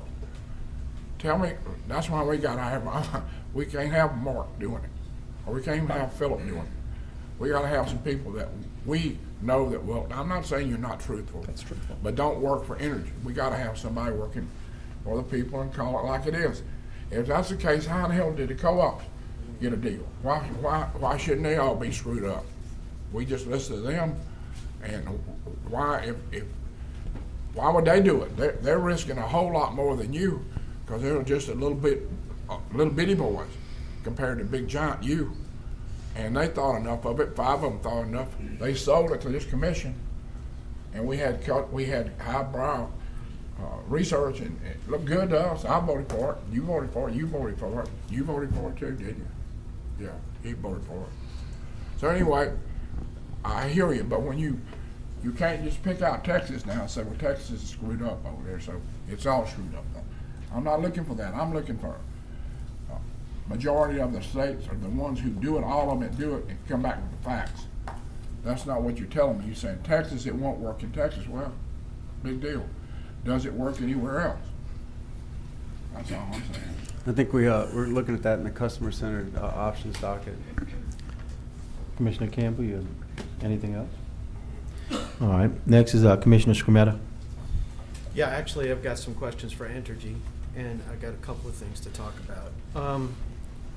On the Entergy issue, Philip, y'all were talking about your percentages of natural gas. What is your percentage of solar right now, and how many megawatts of solar do y'all have? Operating solar, 55 megawatts, so it's a bit less than 1%, but we have 20, let's see, is it 2,500 in a queue, queued for approval. 475. 475 is before the commission right now, and then another 2,100 So behind. what's the percentage of your solar once it gets out of the queue with MISO? I'm sorry, say again? What's the percentage you're gonna have when it comes out of the queue? Do you have a We're about 10,000 megawatts, so if we got 2,100, would be 20-something percent. Okay, so right now, MISO's percentage of solar is about 1.6. Right. So you'll be far ahead of what the MISO profile is right now, right? That's true. I think others will move ahead as well. And I think that when we look also at how we're buying power through the MISO market, MISO right now is at about 43% coal and 36% natural gas. It's about 11% nuclear, and that's like up to date a couple of minutes ago. And it's 1.3% solar. So get into a discussion about you're not doing your best on solar. MISO's plan on integrating solar into this renewable portfolio, everything's moving slow on it because of the realization of there has to be a balancing of interest on this to make sure that power is reliable and power is deliverable. So I know that there's taking some, very measured steps to make sure that we don't get into a situation like, for an example, Texas, Right. in their unregulated section, which is, warning people not to charge their electric cars. It's warning them to raise their thermostats. It's giving max gen alerts. And Louisiana, because of the way we do our integrated resource planning, because of the way we run our ship through our regulated process, we have not put our consumers in peril of being in load shedding so far this year. I mean, we've been very lucky that it's worked out the way it has, but we do run our planning differently than Texas does and the unregulated part of Texas. The regulated part of Texas does not have the same impacts that the deregulated part of Texas has. And I think, while Commissioner Campbell is talking about, don't look at just Texas, Texas is a good example because it's got two faces of how this is run. It's got a regulated side and it's got an unregulated side. And the unregulated side is important for us to look at for a couple of reasons. One of which is we talk a lot about deregulation, but one thing this commission has to understand is you get to deregulation, that also means you don't get to look at their books, you don't get to take any actions for seeking credits from them, you don't get to go and look into the companies, you don't get to argue about, is a president making too much money? You deregulate, you walk away. You don't do these things. And right now, we're facing great potential for our ratepayers.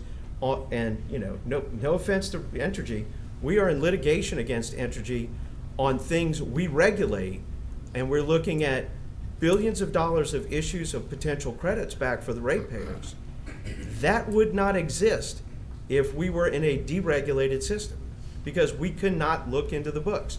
Texas is a great example of that, because if you look at Winter Storm Uri, there was a time at which power was selling at $9,000 a kilowatt hour, and there were a lot of systems that ended up going bankrupt, but no one has been able to look into the books of these companies to find out what they do with the money, who took it, how much did they make, was it an excess of profit on the consumers there? Because they don't have the authority, because they're deregulated on that component. Deregulation is just the wrong thing to do if you can't manage the sort of system we've had since the beginning of the Louisiana Public Service Commission to protect the ratepayers. And I think there's a lot of political influence coming from one particular company in Florida, and I think that they are pushing this game, and they come from a state that has no wholesale market. They are fully regulated by their Public Service Commission, and they come to Louisiana seeking to be deregulated. And when we're talking about the deal that they've given the co-ops have called me just the other day, and they're talking about they got 20% renewables, and that's great. They got a contract for set amounts, but they got 80% that aren't coming from renewables, that there is no set amount on what the rate's going to be. And there's the great unknown, and if it's not deliverable and it doesn't prove itself out, how does that affect the market against the other people who are in the other part of the state? So there's a lot of giant gaping holes in this sort of concept of deregulation, because it's not, I don't think we just need to walk around saying, oh, well, we should deregulate it, we should look at it.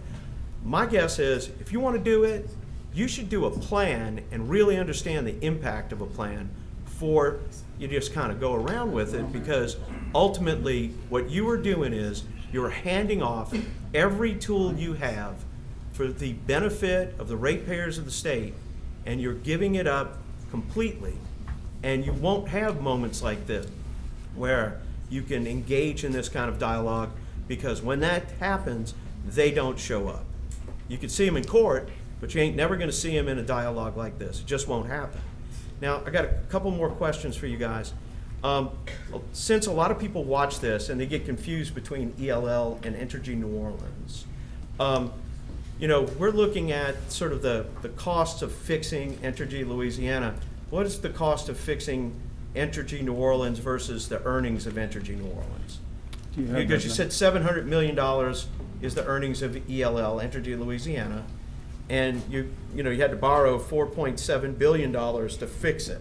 Right. So obviously, it takes a while to earn that back to pay it. But what's the setup for Entergy New Orleans? Because obviously this sort of political action that's been going on for the last month has been organized between the PSC and the City Council. So why don't we talk about all of that right now? Yeah, so I don't know the specific numbers for New Orleans. I just don't have them committed to memory. You might have to speak up a little bit. I I don't- can't really hear you, and this is muffling it. Yeah, so I don't really know the specific numbers for New Orleans. I don't have them with me, and I don't have them committed to memory. Okay, so they don't have an estimate or anything? Do you recall? No, I don't. I mean, clearly the damages from Laura, Delta, Zeta, and Ida were more significant to ELL. Right. Just because of the Right, 'cause it was location. But Southwest I don't Louisiana, know right. what ENO's earnings are, and I don't know what their cumulative storm damages are either. Okay. Yeah, that's another thing that needs to be considered when people need to talk about deregulation is, if hurricanes come, who fixes it? What is their need to fix the system? Why do they fix it? How do they deal with the fixing of it? Is there going to be a impetus to, react to a public service commission or an individual commissioner to fix something? Or, engage in this? Because if they're not regulated, they have no incentive to act. So these are things that need to be dealt with when we're looking at this. And what, my general theory is, if you've got a fire on your stove, you don't go and burn the house down to, resolve the issue.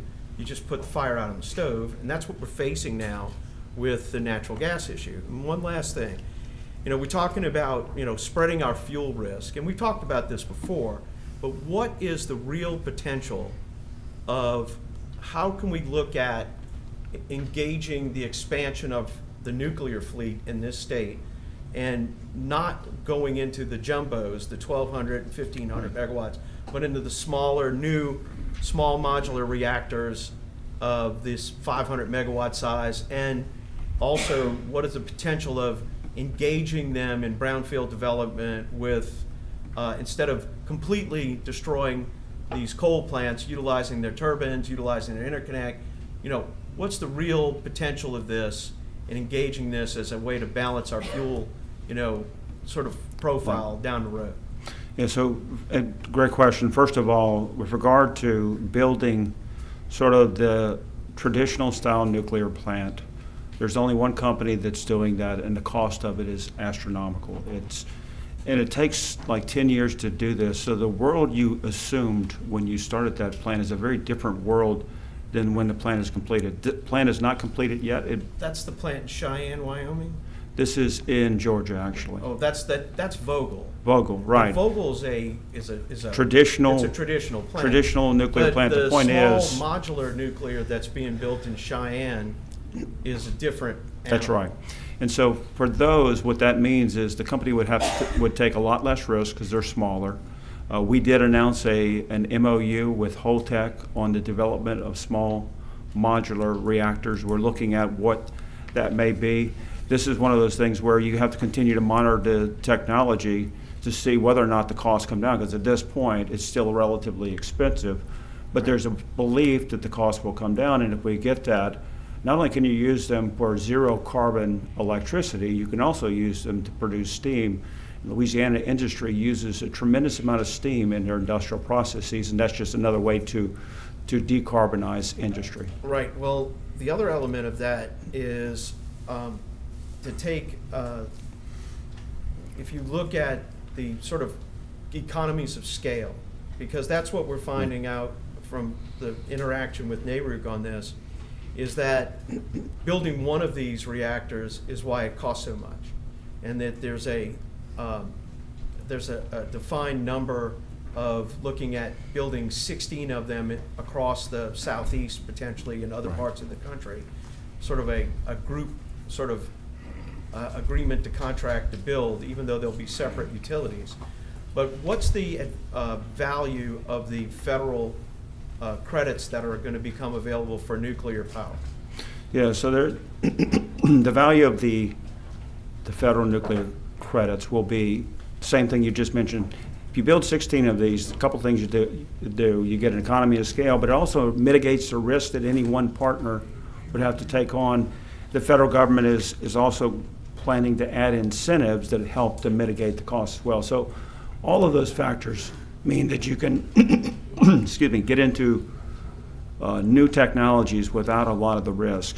And as we continue to focus on our customers' bill, I think that is one thing that we need. You cannot go it alone to build a first-of-a-kind technology, and what's going on with that nuclear construction in Georgia is a great example of that.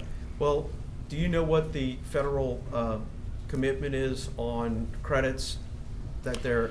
It's in the, Commissioner, it's in the billions of dollars. I don't know what it is specifically for those units. Okay. What would you consider interacting with other regional utilities, southern companies, et cetera, to try to engage with them to look at sort of that concept of economies of scale, to where my understanding is if they could get the federal government to commit to the $2 billion of the initial design certification, that the overall cost of these SMRs, these small modular reactors, would be reduced to Right. where they would be in the economy range for utilities to build them, number one. Right. And also that they could replace the boilers at existing coal plants, and they could utilize the current turbines and interconnect to reduce costs. That's right. And they could, like you said, outside of the Public Service Commission, they could be made to generate steam for the large energy users along the river who need steam, like you just said. Right. So, I think it would be interesting to get a report back from Entergy maybe in 90 days on what they could do to interact with other utility companies who either engage in the manufacture and utilization of nuclear power plants, or engage with companies who do not at this time, but would consider engaging in the construction of these small modular reactors that could overall benefit effectively the region, the country, but if we could find some benefit in Louisiana by building maybe one or more that could help offset this overall fuel dependency in one aspect. Absolutely. All right. Thank you. Yeah. Thank you, Commissioner Scametta. Commissioner Green, please. Yes, I'd like to have I have a question for MISO, but one last thing, just a challenge to y'all. We looked I think Entergy has the highest stock price of any comparables, and so if y'all could. That is not right at all. That's not accurate. Prices of stocks are generally based upon what their PE ratios are. If you look at Entergy's stock, it trades at a discount to the market.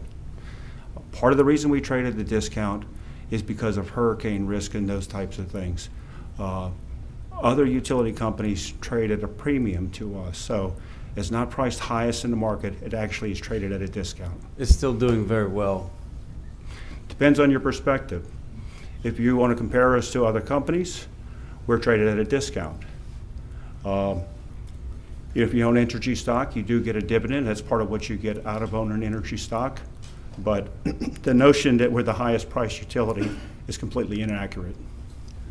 Okay, we can debate that another time. You have the resources to help a lot of people, and I would just, because y'all are partially regulated, if y'all were fully regulated, we would tell you what your salary is, what Leo's salary is.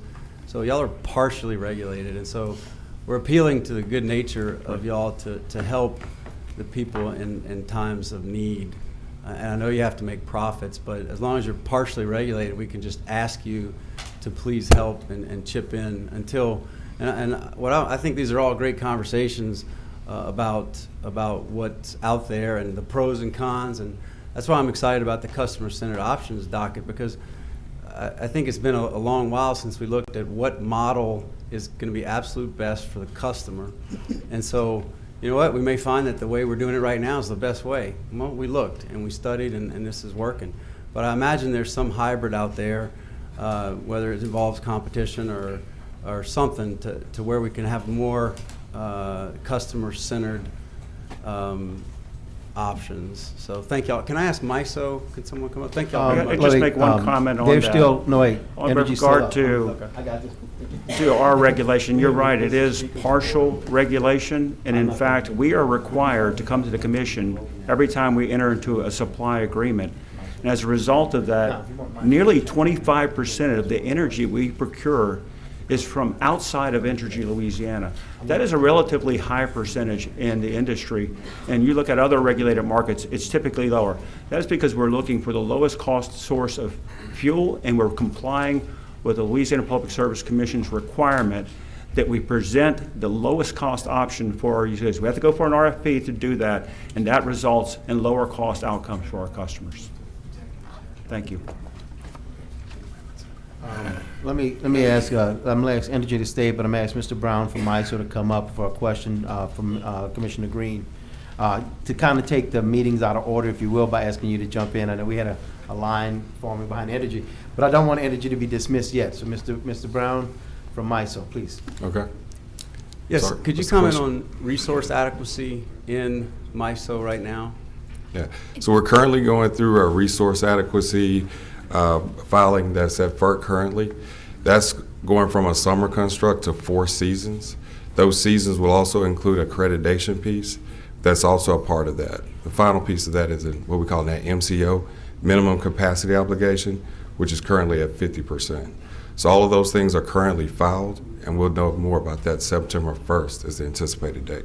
What do you think about the thought that access to increased transmission and markets could lower prices and decrease volatility? Well, I'd reference our value proposition for that, right? 3.4 billion was the 2021 figure. For the South region, there was a savings of 1.2 million. So, I mean, billion, sorry about that, big difference. So that would be my response to that. The long-range transmission planning was approved just yesterday for Tranche 1. That was for the Midwest area. Tranche 2 will also be the Midwest area. Tranche 3 will be discussed 23 timeframe. We'll start working on that next year. That's for the South, Tranche 3 is. And that all is about long-range transmission planning. Thank you. Anyone else from MISO? Daryl, if you can shot, Daryl sent me a text of a slide with the market of the solar that I think might be helpful to share to understand how much new solar is coming into MISO and how it's still just a small portion. And I verified it was public data. I didn't want to share it on my own, but Daryl can probably explain it better. Yeah, let me pull that up because I had to pull it when you asked the question. But yeah, this is based off of some recent presentations. I think it was the EEI presentation, which was all the CEOs across the nation there. And the percentage for coal is still 30%. The percentage for gas is 41%. If you're talking about renewables, it's 2% solar, 3% wind. But there's also, too, what I saw in there, there's a huge, a 48% increase year to year of solar clear in the market, That's which right. I think, we talked about. It is the new- increasing, but it's Right. still a It's very still small percentage overall. Right. And I'd say the bulk of that probably is in Louisiana. Yeah, and that goes back to the resource adequacy piece. You got to remember when you're talking about dispatchable load, that's at a 90% accreditation, whereas solar is at 50%, wind is at 15%. So the so the capacity is going up, but the percentage in terms of accreditation is going down. And that's that minding the gap piece that we talk about a lot. All right. Thank you, Mr. Brown. Thank you. I got it. Let me ask. Complete?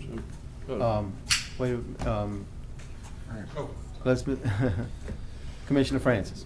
Thank you for coming Absolutely. again today, Daryl.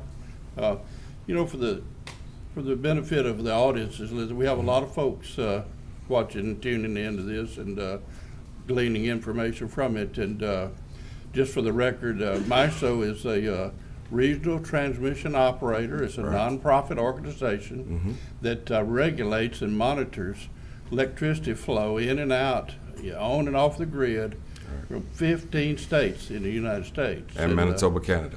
For my little piece of Louisiana that I represent, you've been a good help to me to understand, all the ups and downs and the challenges we have in the future. And one of them is designing the green energy that we're trying to put on, but the importance of the coal, natural gas, and the nuclear that's dependable and is always there and ready to support the green stuff when the sun doesn't shine and the wind doesn't blow. That's right. And so I appreciate all the help that you've given me to support and keep the lights on in the little part of Louisiana that I represent. So thank you. Thank you. Appreciate that. Any more? Yep. Yeah. Thank you, Mr. Brown. Thank you very much. I'd like to ask Philip and Mark to come back, please. Commissioner, if I may, just one addition on a comment that was made. The amount we pay for solar, for customers who put solar in now, is based upon what we pay. And MISO is currently paying about $90 a megawatt hour, so that is approximately what we will pay when a solar exports to the grid. So it is based upon a market price. It's based upon what we pay for power. If you have installed solar previously and your grandfathered in, you continue to enjoy a retail rate for that. So there was no proposal and there is no event where Entergy or the other utility companies are paying zero for solar. Commissioner Francis?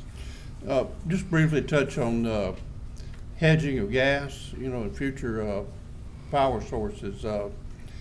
As a small businessman, I've always worked on hedging. It's the way I made a few dollars in my business. I take a lot of risk. It's the American way. And in the beginning of my 6 years service, I thought, well, yeah, we need to hedge. We're going to really save some money. But as I've talked to all of my constituents in my area, hedging is another form of gambling, rolling the dice. And so for those folks that I represent in Louisiana, we're not interested in any hedging. We'll ride the Henry Hub wave and we'll take our bumps and lumps, but we won't get into a risk. When you look at the volatility of something like natural gas that the Secretary has shown us today, it's a roller coaster. And then lastly, one thing, you are partially regulated by these 5 commissioners here. And I love what Ronald Reagan said. He said the most feared words in the English language are, I'm from the government and I'm here to help, okay? So I would fear the day when these 5 politicians were running the Entergy, okay? The people that I represent, they don't want that. And those who do, they need to vote for someone else besides Mike Francis. But one thing I measure about you guys, you and all the other utility generators in Louisiana, there are 3 independents and we have 10 co-ops. We're lower than Texas on our electricity bill. That tells me something about what you guys are doing. So thank you for keeping us ahead of Texas and in the top probably 10 in America. So we're all fighting this time. This is terrible, these rates, these high rates we have, we all hate it. We're doing our best, but we're still way up at the top and we need to, let's fight to try to get it number 1. And I think people like Entergy, SWEPCO, CLECO, and those 10 co-ops can all work together to help. We're here to work with you and not regulate everything you do, okay? You guys know what's going on. Bring us the new ideas, and we'll vote on them, and we'll try to make Louisiana better, and I think we will. Thank you. And I'll just comment, I appreciate those comments. And the results of Louisiana fairly consistently being the lowest rates in the nation are a result of the work of this commission cooperating and regulating aggressively as they, I know you guys are very familiar with aggressive regulation. We felt that. That said, we recognize what we're dealing with right now is very challenging to our customer bases. And not just the low income, which just clearly is a very significant challenge, but across all segments, they are feeling it at a time when inflation is driving demands for their wallet in ways we haven't seen in decades. And so we get it, and we're working to try to address those problems. Thank you. Commissioner Green? I just wanted to reference when I asked stock prices earlier, it was Duke's at 106, NextEra 80, Edison at 95, and Entergy at 110. And so that's just what I was looking at. Yeah, so that the price of stock has little to do with the value of the company. It has to do with how many shares are traded and so forth. So what you really need to look at are things like market cap, and you'll see that we're not not the highest price, not the largest, not by a long shot. And you need to look at valuation metrics. And those valuation metrics would tell you that our PE ratios are discounted versus the market, and certainly discounted versus some of those companies you just mentioned. Any other questions for Entergy? No. I have a few I would like to talk about. First of all, as you know, we started off with a presentation from our secretary, Mr. Fry, discussing some of the issues of high bills, which include, I guess, highlight to include high fuel prices and natural gas increases, as well as high customer usage, especially because of the unprecedented heat wave we're going through at this present time, which makes it very, very difficult. And then we heard lots of questions. We heard your presentation, your answers, and we heard lots of questions here, lots of questions from our commissioners, and I pretty much sat back and let everybody have their way and their say, and I appreciate all the commissioners for their comments and questions, and they were all pertinent to the process, all pertinent to the situation that we're dealing with. All of it is worthy of further and deeper discussion.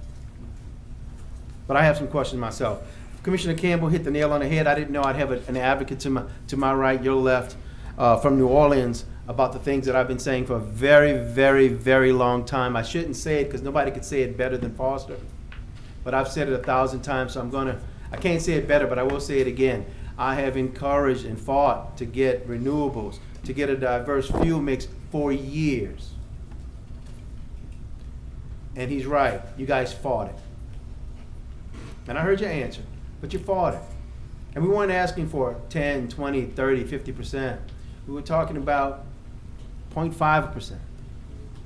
We were talking about putting your toe in the water, diversify a little bit. I'm sure some of the other fuels we have in Louisiana weren't the absolute cheapest when we got into those either. And I mean things like coal and nuclear. You mentioned how expensive that is. But it's part of the natural fuel mix that creates a hedge, not necessarily a hedge instrument, but a hedge by diversification. And those are the kind of things that I've been fighting for from the beginning, and Commissioner Campbell noted that, and I just want to reiterate it because it's very frustrating to me to be here when I saw it coming. And I said it to you over and over again. And you did little or nothing. It's important to see that you're moving now, because now we're chasing it. And it's just not wise business practices, and I agree with Commissioner Campbell on the things he said about solar. I said it then. Actually, I would go around to people and try to make light of it. I would say, well, Entergy doesn't like solar until they figure out how to own the sun.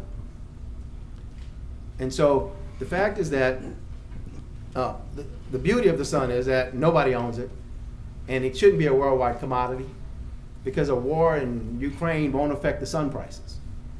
So solar will be very important because we all have access to it as citizens in the U.S., and we ought to be able to use it in our energy mix. And I know that you're trying to get there now. But some development along the lines, even when it was a little more expensive, a small amount to continue to diversify, to expand the market and look at ideas. But I mean, look, follow the money. The federal government's kicking in money. That's why people are chasing. But the truth of the matter is, we all knew one day it was coming. Secretary Fry brought some other points up. He went back in time, which is very important, I thought. And he mentioned in the 2000s, when the fuel prices were even higher than they are now. And I was a brand new commissioner back then when the fuel prices were actually almost double what they are now. And if you think this was a problem, that was unbearable. As a commissioner and as a resident and a customer in Louisiana, the prices were through the roof. We were trying to build more. We were trying to build more fuel plants that even included coal and petcoke, which we wouldn't do today, because we had to find some relief. Now that's back in time. That's a long time ago. But as a new commissioner back then, I asked questions. Why would we not prepare for this day that we have high natural gas prices? What happened that we weren't prepared? And this was in the 2000, maybe 2008, like that, 2009, in that era. And people said, well, gas prices were so cheap, we didn't do anything. We just burn natural gas. We use natural gas to create electricity. And as the timeline continues, I'll skip ahead. And then, as mentioned, the natural gas prices declined. As a matter of fact, I'll bring up one other story. I remember the prices were so high back then, the gas prices, that we were strongly considering buying a long-term contract, up to 20 years, for gas priced at about $7. Because that was a big relief to us. We're almost trading at 7 now, and it's unheard of. High, it seems so high, but that would have been a big relief. We just couldn't get the details worked out before the gas prices plummeted, so it's a good thing we never touched that. But that's how bad it was. The reason a lot of people have problems now is because we've had it actually pretty good for a long time. But the question again that I asked when I first came on this commission was, what do you do when the gas prices are low? How do you prepare for the day that they're no longer that low? And that's what I think, and I don't want to put words in his mouth, he's right here, Commissioner Campbell was alluding to, and that's what I've said. You've heard this from me before. Both of you have heard this so many times you can complete my thoughts, I'm sure, on this one. But I fought for diversification, and I fought for some renewables, even though I understand the pricing of renewables are coming down, especially solar. We could be further along in the queue. I have industrial companies that are beating down my door as chairman, and their representative in District 3 is primarily, that are begging for solar. And later on in this B&E, at this meeting, I have a directive to address that. And we'll discuss that further then. But all this leads to what we're talking about is, what can the company do? What can you guys do? What can we do? I get calls in my office every day this month. Poor Jared over there, getting beat up on the phone all day, taking the calls. I think we got several hundred calls this month just on high bills alone, not to mention emails and letters that constantly roll into the office. It's hard enough to keep up with it with our small staff. And people are frustrated. And so please excuse me if you're noticing frustration in my voice as well. But if I get it, I got to turn around and give it to you what I'm hearing. Because we're all people have. We're the commission, you're the companies. And we have to work together to help people. Now, I understand the markets, and I understand the regulatory environment, and I understand my job, believe me. Like I tell the callers that call in, and to people that stop me at the supermarket, and family members that call me every day, trust me, nobody wants high utility bills. As the commissioners, I want them to be as low as absolutely possible every time. And I'm speaking, I'm sure, for all my commissioners up here. We may have slightly different ways of trying to achieve that, but we all want the same thing: low prices, reliable service, and the best way to get there. And that's where our discussion, our dialogue begins. And that's what we ask you to be a partner and a cooperation to help us serve the people of Louisiana, because that's what we work for. I don't have shareholders, I don't have a board. I answer to the public. And so the public calls me, and I have to give them answers when they're frustrated, and I get frustrated as well. Now let me take a breath and say I thank you for your press release yesterday. As you know, I've been calling and talking to you guys every day for the last few weeks, asking for things to get done. And I'm glad you made some concessions. I see that you waived some fees, like the credit card fees and the late fees. Trust me, I know that will help. It's a small help, but it's a help. And people need all the help they can get right now.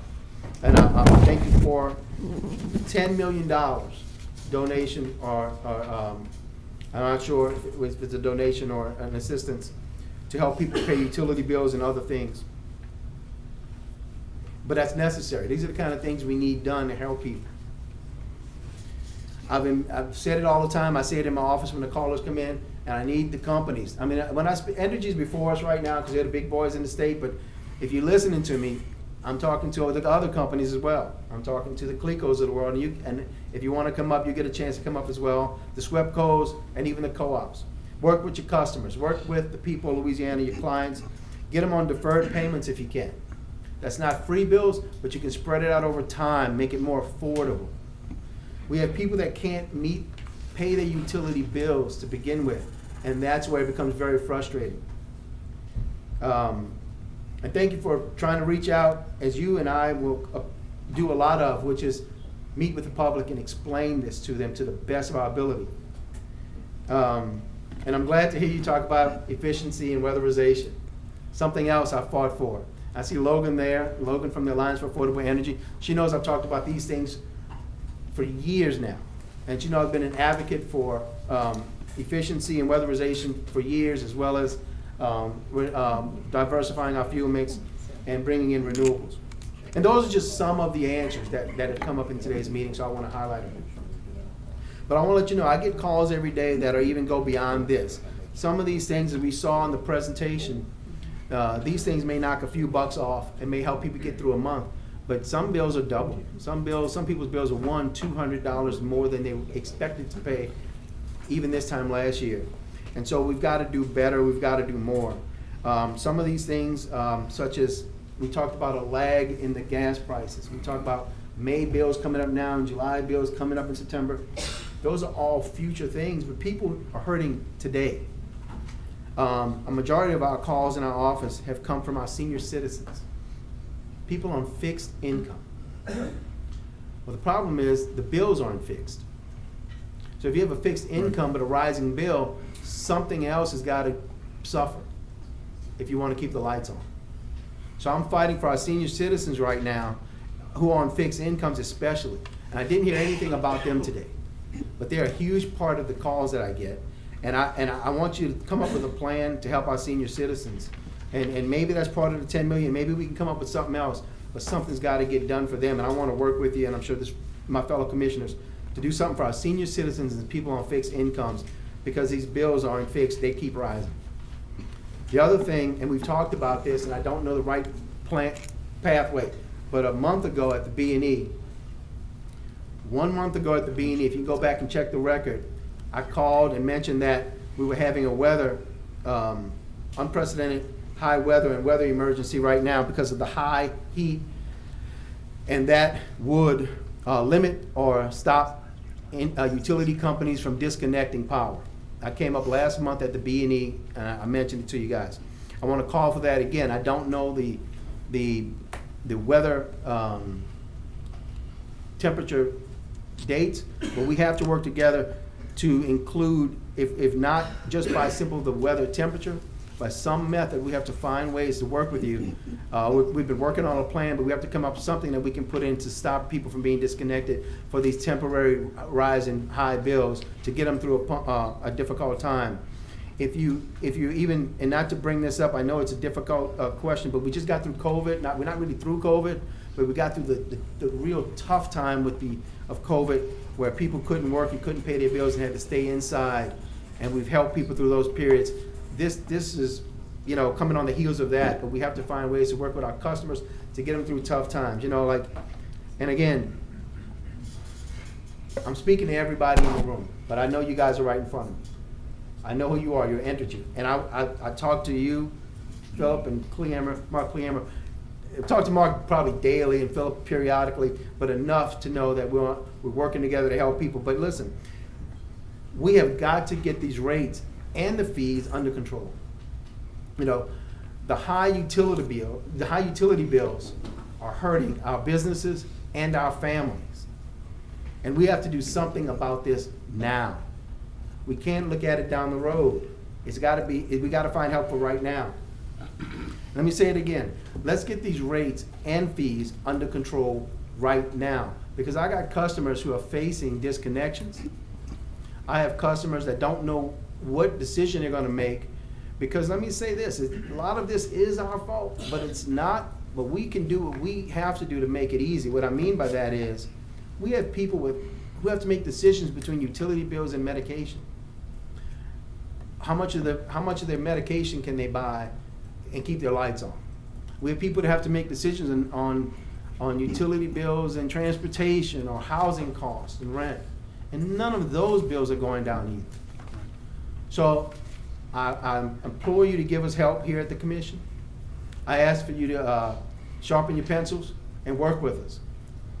You have a monopoly here, and there's some people who are questioning whether that should exist or not. I don't know, but I will say this. with a monopoly, we're linked.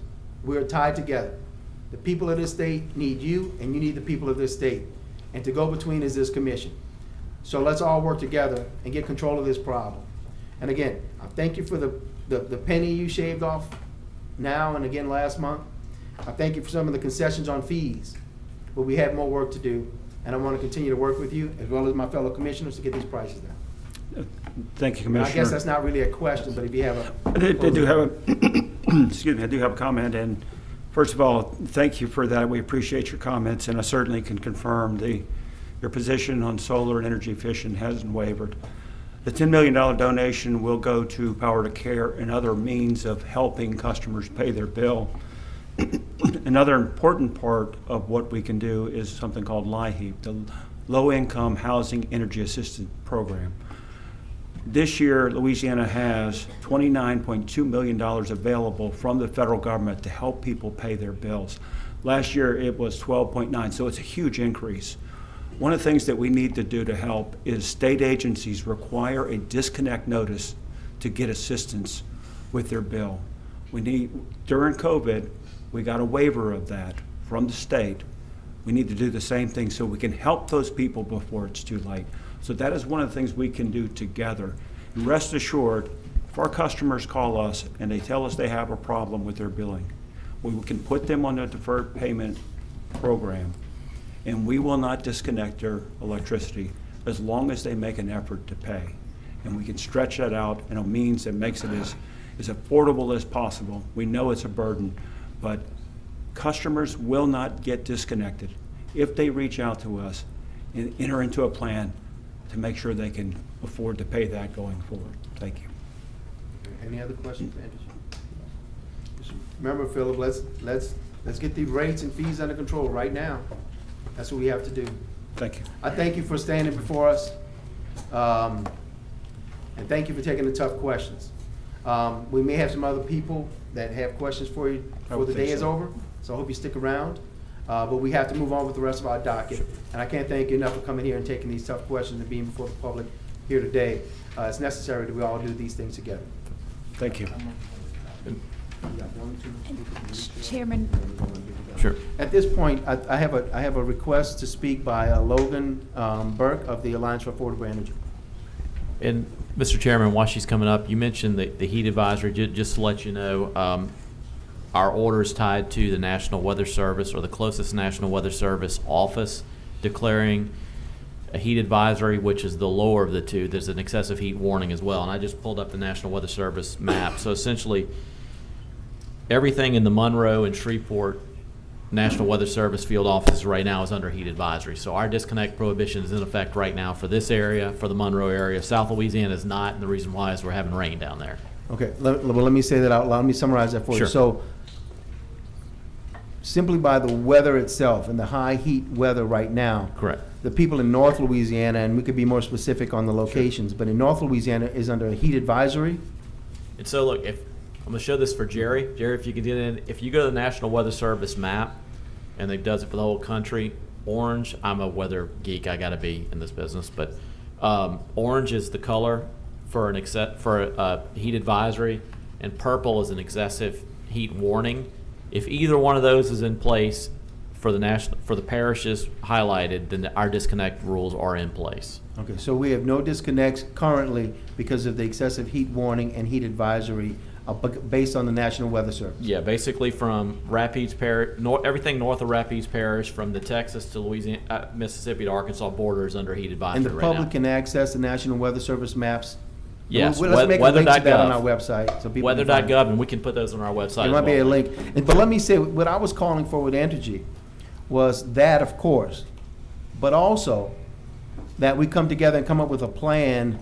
But like you say, in southern Louisiana, it's raining right now. So I wonder if somebody's going to get disconnected because of the rain today. You understand? So we need to find ways to protect people. Look, this is a period of time that's difficult. I think it's going to pass. I think the fuel prices will change. I'm not, I can't speculate on the commodity like you mentioned. I'm not going to either. I'll be on Wall Street if I could do that better than we have now. But I got to believe some of these things are they're difficult right now, and it may be difficult for a few months, but I think it's going to get better. We've already seen some prices start to reduce over time. Let's keep our fingers crossed and continue to work to make that happen. But Chairman. the things I'm talking about is that we can work with the company to create a further policy that may not necessarily rely on the National Weather Service to be our trigger. And that's what I asked Entergy for today, and that's what I want to continue working with them for. Chairman? Do we have some, Commissioner Skrmetti? Yeah, I think Mr. May mentioned that if someone, we can utilize the position that we put into place during the COVID measure, that if someone is in a position to where they are not going to be able to make their bill, but they can pay part of it, they can contact Entergy, ask, what's the name of the program, Philip? You can It's come up and tell us. LIHEAP. LIHEAP. Oh, It's under yeah. LIHEAP. Yeah. And They we can can- go we can- under LIHEAP, and they can agree to pay part of their bill, and as long as they can engage in some payment, then they won't be shut off. Right. And that they'll carry the balance forward in a way where they can pay it as they move forward. Great point, Commissioner Skrmetti. The LIHEAP program at Entergy has done that and continues to do that. I didn't mean to run Logan away. Logan Burke from the Alliance for Affordable Energy, please come up here. Thank And you. I know you had signed a card to speak, and we're so glad to have you, and thank you for taking a trip to Shreveport. And the floor is yours.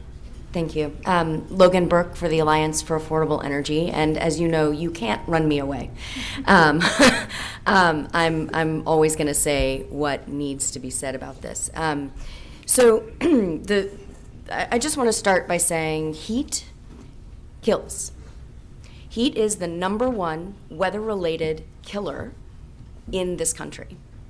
And yes, we happen to be sitting in a place that is under a heat advisory. Tomorrow it might not be, and then the very next day it might be again. We are experiencing unprecedented heat this summer, and we know, because of climate change, it is only going to get worse. In many states in the Northeast where cold is a concern, there are existing policies in place that enable, basically, for low-income customers to not be disconnected for cold winter months, rather, just simply so that they can make it through the winter. The South, we've never done this. What we have, as you described, as we've just heard, is a policy in place that is based on a single day, whether the National Weather Service has taken a position on whether it is a heat advisory or not. And we are very concerned that because of the extreme costs due to fuel, that there are going to be people who we know are already losing their homes. We're hearing from people who are being evicted because they can't pay their utility bill. We're also hearing from CAP agencies that LIHEAP money is running out, that the demand for LIHEAP means that some CAP agencies can't manage the number of applications. People who've never had to even hear about, never had to know about, people who can't even get LIHEAP are lining up to try and get some of these services. And so I'm sure all of you are aware that yesterday the New Orleans City Council requested that there be a moratorium on shutoffs in order to protect life, health, and safety. Entergy New Orleans agreed. The council approved a resolution, and on top of the things that we heard Entergy Louisiana say here today, Entergy New Orleans agreed to not disconnect people for inability to pay until November. Now, I recognize that that comes with consequences, and we understand that we don't want to see people go deeper and deeper into utility debt, because that is another burden. This is all the more reason that we desperately need energy efficiency programs that are not just light bulbs and that don't run out in just a few months. We need arrearage management programs that can help people dig out from under that debt. And we need to divest from a future of just fossil fuel powered systems that are tethered to international commodity markets that put people's lives at risk, now and in the future. And while we're very glad to see that Entergy is moving on solar, and we're very glad to see that SWEPCO has acquired so much wind, so much more needs to happen. And frankly, it's not just the Louisiana Public Service Commission that needs to be making these decisions all by yourselves. It's also that the commission needs to be working with what should be a robust state energy office. Through the Infrastructure and Jobs Act, there's a lot of available money to our state that should be coming through the Department of Natural Resources, where our state energy office sits. There are lots of programs and lots of dollars that are available through that Infrastructure and Jobs Act that we need to be accessing, and that the commission could be coordinating with that state energy office to go after energy efficiency dollars, so that they're not just these small programs. Even once the commission finalizes its rule, which I really hope it finalizes its rule soon, because people can't afford what's happening right now. But furthermore, when we're looking at those integrated resource plans, we cannot continue to assume, and when I assume I mean that in a very technical sense, within the modeling of those integrated resource plans, that the cost of natural gas is not going to do these crazy spikes, because we know that it will. And we know that that impacts people immediately when it does, or rather on a two-month lag. And so we really encourage the commission to direct the utilities to include those outlying costs of natural gas in their modeling of these IRPs that are all underway right now, so that we can really see and understand what those risks are to all of us if we're not thinking honestly and reporting honestly about the cost of these international commodities. Thank you. Thank you. Before you leave, does anybody have any questions for the Alliance for Affordable Energy? Nope. Commissioner Francis, no?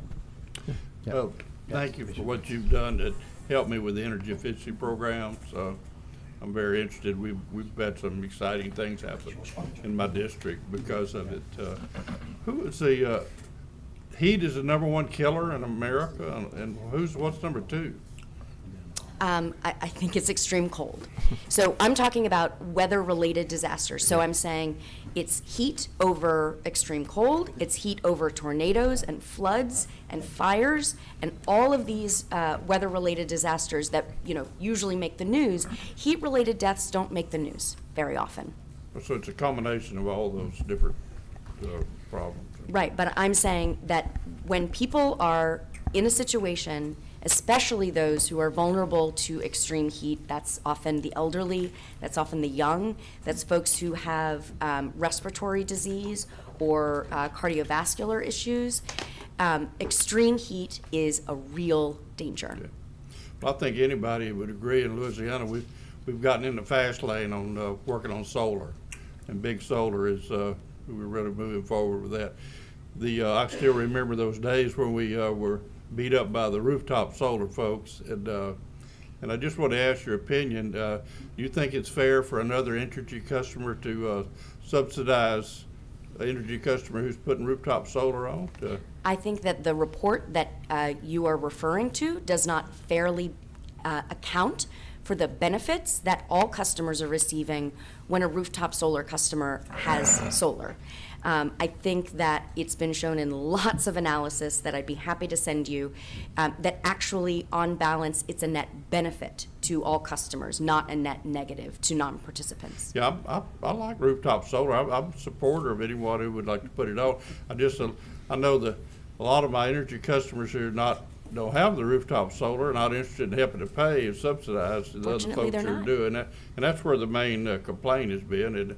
And there's been a lot of misinformation on us being the bad guys because we won't subsidize rooftop solar. So I just wanted to make that point. But thank you again for what you do for energy efficiency. I understand that, and I just want to make one point, which I think is important here.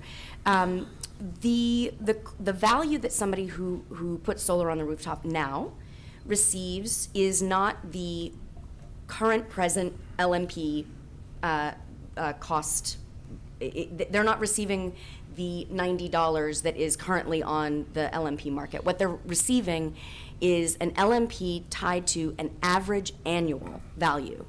And so right now, I believe the LMP value that somebody who has recently put solar on the rooftop, who's not grandfathered, is around 35 cents or dollars a megawatt hour, meaning it's vastly lower than the cost that they are paying for power. So I just wanted to clarify that. Thank you, Logan, for clarification. Any further follow-ups? Anybody else? Okay, thank you. I think, wait, Sure. Logan, I just wanted to address. Sure. Yes, Secretary Brandon Fry has a question or clarification. Yeah, I just wanted to give you an update. You talked about working with the State Energy Office. Actually, we have started that engagement with the Governor's Office, State Energy's Office. We had actually, Catherine attended the meeting when I was at NARUC, and we have another meeting coming up. So we are definitely working directly with them to look at what dollars are available. So I just want to make sure you knew that, and the Commission and the public knew that as well. That's really great, because there are millions of dollars Yes. of energy efficiency, weatherization dollars that go well beyond just really small That's correct, measures. and they've got, some of these other agencies have the ability to access resources that we don't, so we're all going to be working together on that. I'm so glad. Well, Thank first you. of all, Logan, stay put. Logan, how about, wait, let me get, I'm going to let you know when we're all finished with. Okay, I'll just keep Sorry to standing. keep calling you back up. Commissioner Green had a follow-up to Brandon, and then Commissioner Francis has a follow-up for you. So Brandon, I know there's all sorts of federal monies, but they're tricky to get to. Correct. Do we have a coordinated effort or expert at what it takes to get those, whether it's Department of Energy or the Tax Cut and Job, whatever? So this is the way that we've approached it so far, just in the first initial meetings. Now that we've actually got a concrete plan available, is the way I appreciate it. Before, it was speculation as to what was going to be available in there. It does flow, as Logan says, through the State Department of Energy, which is housed with the Department of Natural Resources. We've got our attorney and our consultants who are in the applicable dockets with the Commission are going to be engaged with them as well in a series of meetings. They've got access to grant people on their staff that we don't have, but they understand that this money would flow through either us directly or our utilities. So that effort has started, and it's just going to get more robust, is the way I appreciate it. Logan, I'd just Commissioner like to ask, the money that's flowing to DNR, why isn't it coming to PSC? That doesn't make sense. That Department of Natural Resources, I think it ties into something that Brandon's talking about. We need to change that, you know? So the way I appreciate it, Commissioner, is the way the infrastructure dollars were set up through the various TCJA and the Infrastructure Act. It goes to the State Energy Office. Each state has an energy office, and it's typically not the PSC in those states. It's typically the Department of Natural Resources or their equivalent agency in another state. And frankly, they've got the mechanisms in place more to handle that. They get federal dollars all the time. We really don't have the staff or the capability. So I think working together, they understand our role is important, and they've engaged us because of that. They know this is going to directly benefit ratepayers, if we're talking weatherization and those type of things. If it's resilience, it's going to directly affect ratepayers, but also the utilities, because it's going to flow through that way as well. So there's different pieces, and I think that's why it's set up as it is. I don't know that I'd want to have that responsibility. I think we're in a good place because we're going to be directly involved, but they're going to be the ones that are going to make that ask with our input. Okay, maybe I'll just sneak in a little directive with get a little report next month, so we more clearly understand this, okay? I would And love look, to see that. I'm more than willing to give an update next month. We'll have a couple of meetings before our next B&E with them, so I'm more than willing to do that. I think Logan will help you, make sure you follow up on that too, thank you. Well, thank you, Logan, and thank you for representing the Alliance. I think we don't have any more questions for you on the mic, Thank so I you. appreciate it. Mr. Brown from MISO, would you come back up for us, please?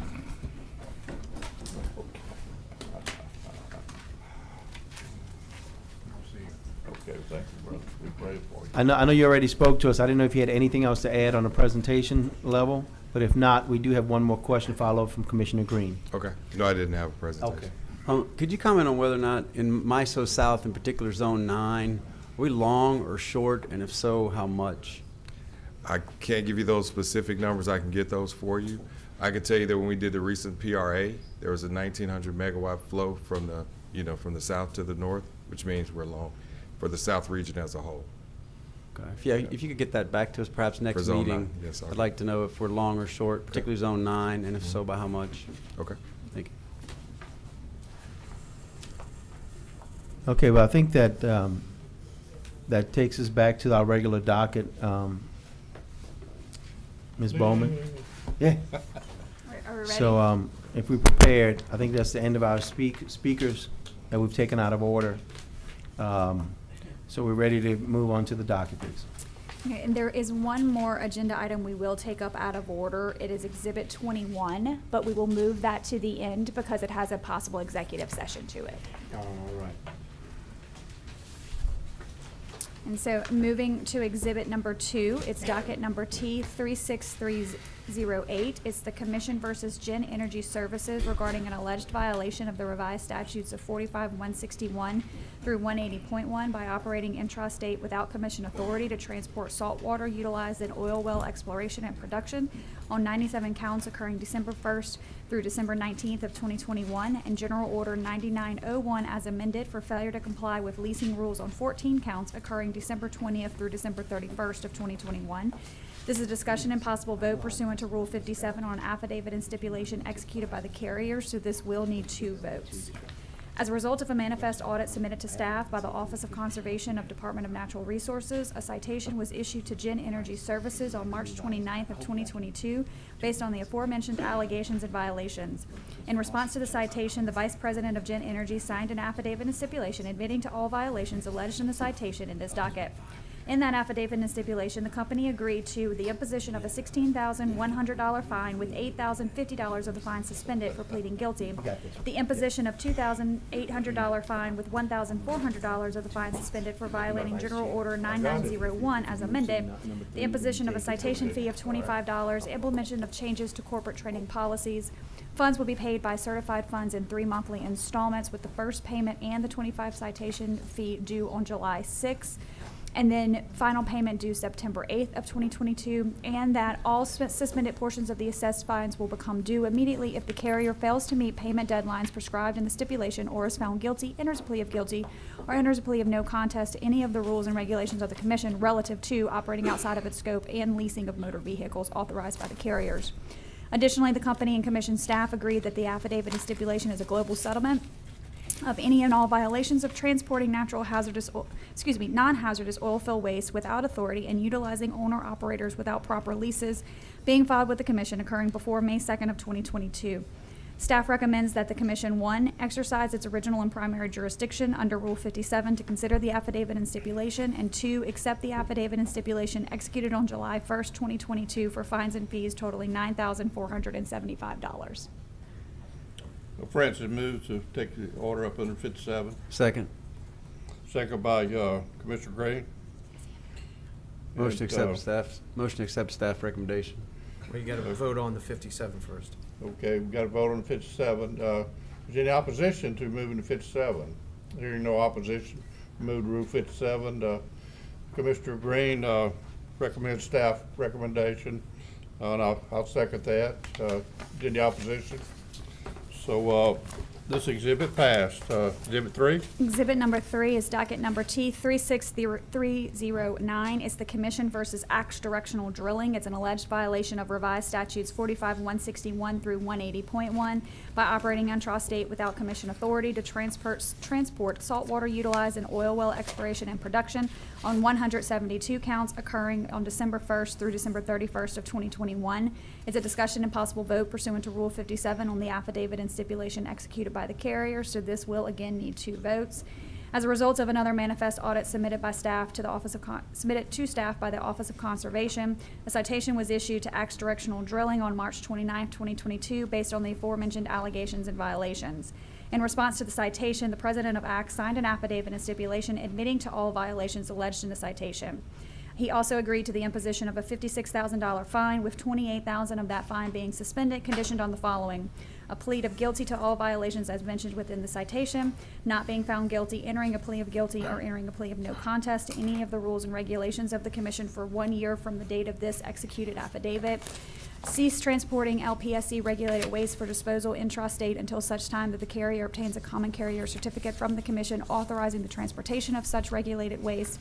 Fines and fees will be paid by certified funds in 8 monthly installments, with the first payment and the $25 citation fee due on or before July 6th, and that all suspended portions of the assessed fines will become due immediately if the carrier fails to meet payment deadlines prescribed in the stipulation or is found guilty, enters a plea of guilty, or enters a plea of no contest to any of the rules and regulations of the Commission. Additionally, the company and the staff agree that the affidavit and stipulation is a global settlement between the parties of any and all violations of transporting saltwater utilized in oil well exploration occurring before April 8th of 2022. Staff recommends that the Commission, 1, exercise its original primary jurisdiction under Rule 57 to consider the affidavit and stipulation, and 2, accept the affidavit and stipulation executed on July 5th of 2022 for fines and fees totaling $28,025. Motion to take the item up under Rule 57. Commissioner Green moves to take it up under 57, seconded by Commissioner Scametta. And then I would make a motion that we have to accept vote on the staff's- 57. Oh, I'm sorry. We need a vote on, is there any opposition to moving to 57? Hearing no opposition, the floor is open for the next motion. I make a motion that we accept the staff's recommendation. Second. It's seconded by Commissioner Green. And while we're at it, Tammy Burrell's in charge of this particular division. You have any comments or anything about this? Okay, good. All right, thank you, Tammy. All right, so number 3 is it's passed. Number 4, Exhibit 4. Exhibit number 4 is docket number S36267. This is 1803 Electric Cooperative, Beauregard Electric Cooperative, Claiborne Electric Cooperative, Northeast Louisiana Power Cooperative, South Louisiana Electric Cooperative, and Washington St. Tammany Electric Cooperatives petition for approval of letter of non-opposition for 1803 to establish a revolving line of credit and for supporting guarantees by member cooperatives. This is a discussion and possible vote on staff's recommendation. On February 3rd of 2022, 1803 Electric Cooperative, Beauregard, Claiborne, Northeast, Sleeka, and Washington St. Tammany filed a petition seeking the Commission's non-opposition for 1803 to establish a revolving line of credit and for supporting guarantees by the member cooperatives. The application was published in the Commission's bulletin and no interventions were filed. In the petition, 1803 states that it plans to establish a revolving line of credit for $75 million with the National Rural Utilities Cooperative Finance Corporation. 1803 requires access to cash and credit to engage in initial and ongoing operating activities and to provide sufficient funding and liquidity to engage in transactions necessary to provide services to the member cooperatives. 1803 and the member cooperatives plan to secure the credit facility by pledging all 1803 assets as collateral and by providing a guarantee from each member cooperative to support a proportional share of 1803's total obligation as set forth in the form of a member guarantee. The term of the credit facility will be for 3 years. Staff conducted a thorough review of the petition, all supporting documentation, and responses to discovery. On July 13th of 2022, staff filed the direct testimony of Mr. Lane Collin and exhibits, finding that the application satisfies the requirements of the 94 General Order, subject to certain conditions summarized as follows. 1803 remains subject to the Commission's jurisdiction and its general orders as described in Order Number S35709, dated July 2nd of 2021. Any non-opposition to the financing is subject to the Commission's approval of 1803's wholesale formula rates in docket number U36268, which is also up for consideration today. And on July 14, 2022, 1803 and the member cooperatives filed its approval and consent to Commission staff report and recommendation. Staff recommends that the Commission accept staff's recommendation filed into the record on July 13th of 2022. Mr. Chairman, I have a couple of questions. Commissioner Scametta. Lauren, I guess you can start this off. Lauren, when we met in my office, you said that this loan was for administrative costs? Lauren Evans on behalf of staff. Yes, Commissioner, it's a lot of startup costs. Okay, so who's getting paid what? Just pulling $75 million out of the air. I mean, did it come with a breakdown of who's getting paid what out of this $75 million? It's going to be proportional. I think we'd have to probably bring 1803 up to Bring get. them up. Right. Because we were just talking about one guy getting paid too much, so we'll kind of want to see how it's being broken down.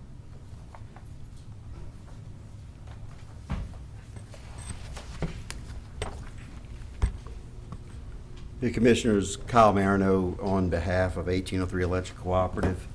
I have with me Mr. Brian Hobbs, who I'm going to call up, and he can explain your questions. Okay.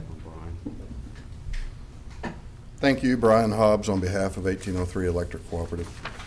So this financing is a line of credit, a revolving line of credit. It's not anticipated at this time that 1803 would be drawing any of the funds down as debt. What we do need to do upon approval is provide certain performance assurances to our counterparties. Back in January, this commission approved 5 power purchase agreements in which 1803 will purchase capacity and energy from certain counterparties. Could you be more specific? Counterparties meaning contracts? Yes. Okay, so who are the contracts with? So Recurrent Energy provides 2 solar facilities. That's come up with all the okay. names. Okay. Kindle Energy is constructing and building the Magnolia Right. gas-fired power plant on our behalf. IBV is providing solar facilities. Exelon is providing a load following 25% purchase contract. That's And- that's market? I'm sorry? That's a market contract? For us, it'll be a fixed price contract for 1803. But it's coming from the market? It's coming from wherever Exelon chooses to source it. Wherever the unicorn is? Where they're sourcing it. and Yeah, they I will- got it. they But will it's not actually- specific. It's not specific facilities. Okay. But they will follow our meter signal and provide 27% of the requirements. And the last counterparty is Calpine. Okay. So $75 million is for those contracts? We will be providing letters of credit to initially 3 of those 5 counterparties in about a $40 million amount. By the first of next year, we'll add another counterparty to that, and we will also be posting during 23 a letter of credit with MISO. When you say counterparty, most people don't understand that also means contract. Our contracting parties, yes. Just for the benefit of the viewing public. Understand. Okay. It's the parties that we have contracted with that we have payment obligations Right, the to. contract, the people you contract with that you have to pay.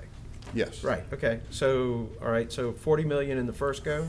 40 million roughly in the first go, about 50 million beginning the first of this year. And then the third year it increases, and we'll be using about a full 70 million of this facility to provide those performance assurances. We won't be drawing down debt. We'll be providing letters of credit or demonstrating that we have the facility available to us in the event that we had payment obligations Where's the other 5 under million those go? contracts. Sorry? Where's the other 5 million go? The other 5 million is really reserved. We kind of sized the project, 1803 is a startup entity. We will begin capitalizing 1803 over the next several years.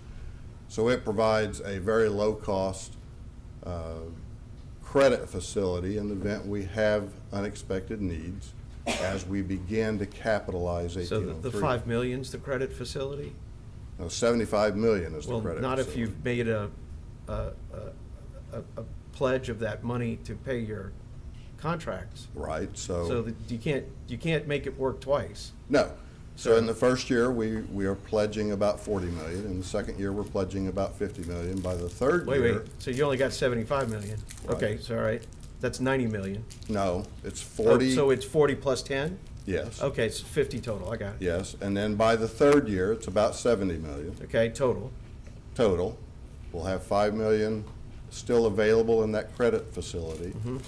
And as we'll discuss in our other matter before the commission today, we will be capitalizing 1803 over the next several years as well. That's the plan, to the tune of about $10 million.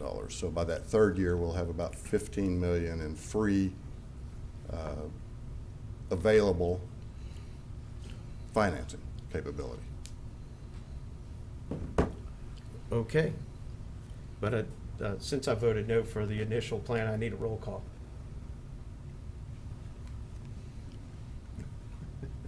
So you want to wait so you can make your thing happen, or what do you want to do? Now, this is just a finance. Doesn't matter. Well, it could matter, but I Well, got you.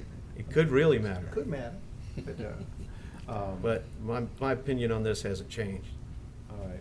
I kind of want Commissioner Green to be here for Well, a voting issue. Tell you what, knowing how the, cow eats the cabbage, I'm willing to wait. Good enough. Let's And go. we don't have a motion yet on the floor. Yeah, we don't so- have, we don't have a motion, so that's fine. Yeah, that's fine. Let's, Y'all can sit down.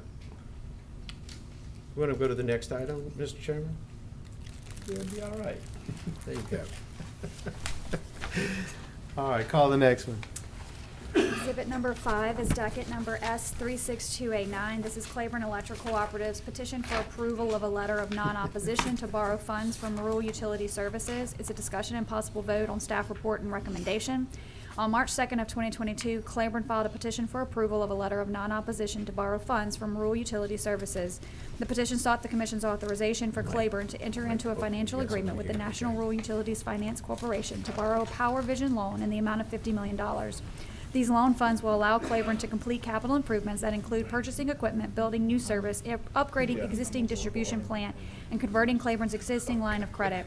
Notice of the petition was published in the Commission's official bulletin, and no interventions were received. Staff conducted a thorough review of Claiborne's application and all supporting documentation. Claiborne was able to meet the necessary financial metrics required for the loan process by the lenders, and its forecasted revenues and expenses indicate Claiborne appears to be in good position to meet or exceed the necessary leverage ratios and loan covenants required by the lender. On July 13th of 2022, staff filed into the record a staff report and recommendation, and in that report and recommendation, staff found that the transaction was in the public interest and recommends that the Commission expresses non-opposition to the petition.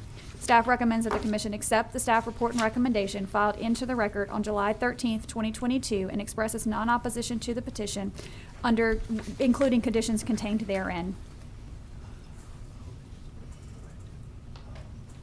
Do we need a vote on this one? We do.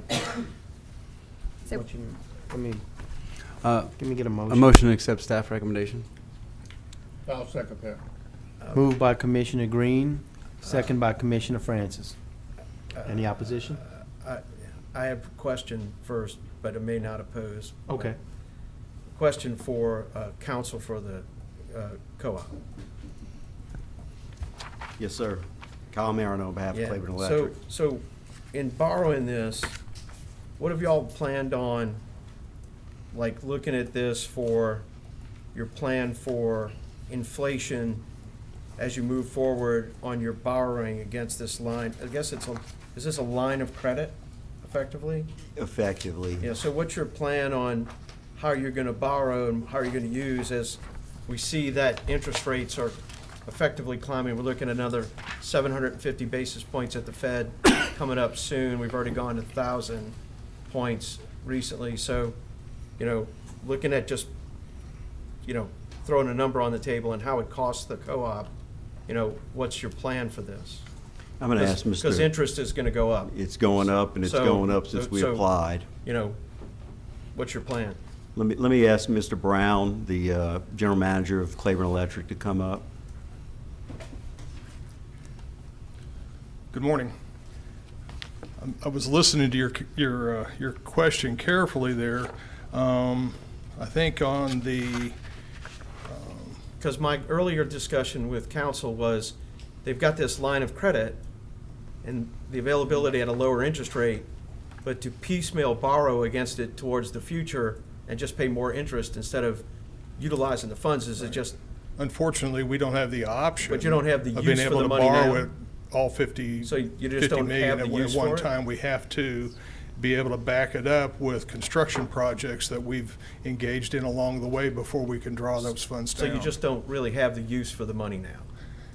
We've got an immediate use right now. If you look on the. For all of it? I think it was not the entire amount, but for a substantial portion of it. I think we're reimbursing a $12.5 million line of credit that's actually overdue for conversion to long-term debt. So- That so- needs to happen as soon Right, as possible. Right. So, my question out of curiosity is, why aren't you just borrowing for what you need to do versus, putting yourself in a position to borrow more than you need, just for the focus on you're just going to use it later? Is it some reason that it just is more problematic for you to borrow money later? I mean, you're just Well, borrowing 50 million it's- when you need it is 12? It is problematic and costly to go through the regulatory process and other processes involved in trying to set up a debt instrument. We've used this mechanism historically. The last time we came before you to set up an instrument like this, we set it up for the same type of structure where we had a 5-year note that was extensible for another 5 years. This is all, is this all Commissioner Campbell's district or also Commissioner Francis's? Campbell. It's all Campbell? Campbell, yeah. Did you meet with Commissioner Campbell? No, sir. If I could add in that, I have communicated extensively with Commissioner Campbell's office. I talked to his chief of staff. I've emailed them and gotten feedback on that. Is it good feedback or Yes. bad feedback? No, I've gotten good feedback Okay. that, staff was in support. Staff's recommending? Yes. Okay, all right, I'm done with my questions. Okay, I got a question. Great, hold up. Commissioner Francis. Okay. Mr. Brown, got a lot of friends up in that area where you're at. And of course, I'm assuming that if Commissioner Campbell was here, he would vote for this. Is that what you're saying, Kyle? Yeah. I believe he would. Okay. I didn't have the conversation with him, but his assistant, I assume, was talking to him. All right, well, I'll think of it. His assistant said it was good. One of the subjects that Commissioner Scametta is bringing up is this inflation and interest rates going up. I hope your constituents are gonna vote to tell Washington DC, change their path. Because We'll see of how that goes this this is gonna fall. affect your rates. We've got to turn it around and go back the other way with these interest rates. So. Well, to your point, sir, yesterday I checked the long-term rates that will, be at least the way they were yesterday, and it was 5.65 compared to the rate that was in effect at the time we made the application, which I think was just over 4%. So rates going up, and I believe the Fed's meeting as we speak here, and they're talking about another 75 basis points, possibly by the end of this week. So Okay. time is of the essence. We'd like to get this approved if at all possible. All right, well, I'm gonna assume Campbell will be for this. I'm planning to vote for it. Okay. All right, do we need a roll call? Do we need to vote? So we have a motion by Commissioner Green and a second by Vice Chairman Francis. Is there any opposition? Yeah, thank you. Any opposition? No. Hearing none to order. Thank you, gentlemen. We're Next gonna item. Move back to exhibit number 4. Yeah, let's go back to number 4. Is it 4 or 5? 4, I think. That's 4, it's 4, right. So exhibit number 4 is docket number S36267. It's 1803 Electric Cooperative, Beauregard, Claiborne, Northeast, Sleeka, and Washington St. Tammany's petition for approval of letter of non-opposition for 1803 to establish a revolving line of credit and for supporting guarantees by member cooperatives. Is a discussion and possible vote on staff's recommendation, and staff recommends that the commission approve. Let me read the exact language. Staff recommends that the commission accept staff's recommendation filed into the record on July 13th of 2022. Request roll call vote. Yep, I need a motion. Motion to accept staff recommendation. Chair seconds it. Roll call. I'll start with Commissioner Scametta. No. Commissioner Green. Yes. Commissioner Francis. Yes. And the chair votes yes. Next item, please. Exhibit number 6 is docket number S36315. This is Air Voice Wireless doing business as Air Talk Wireless. It's an application for certification as an eligible telecommunications carrier in order to provide lifeline services within Louisiana. It's a discussion and possible vote on staff's report and recommendation. On March 28th of 2022, Air Voice Wireless, doing business as Air Talk, filed seeking designation as an ETC pursuant to Section 214E of the Communications Act of 1934 as amended, and the Commission's General Order Number R27841 dated May 20th of 2004. The application seeks this designation solely to provide lifeline services to qualifying Louisiana consumers. Notice of the application was published in the Commission's official bulletin dated April 1st, 2022, and no intervention or protest was filed. Air Voice has been authorized to operate as a commercial mobile radio services within the state of Louisiana, with its primary place of business located in Houston, Texas.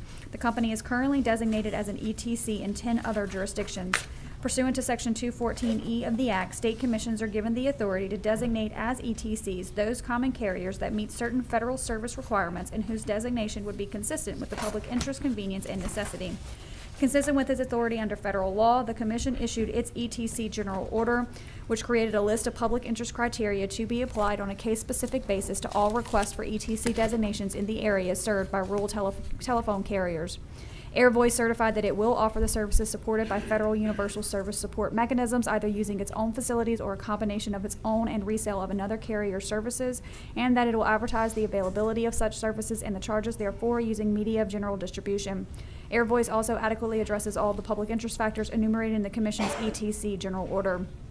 On July 6, 2022, staff filed its staff report and recommendation on the company's petition into the record of this proceeding, and staff found that the company demonstrated its ability to comply with the requirements of the Act, applicable FCC regulations, and the Commission's ETC General Order. Therein, staff also found that the designation of the company as an ETC in the designated service areas for the purpose of receiving lifeline support is in the public interest.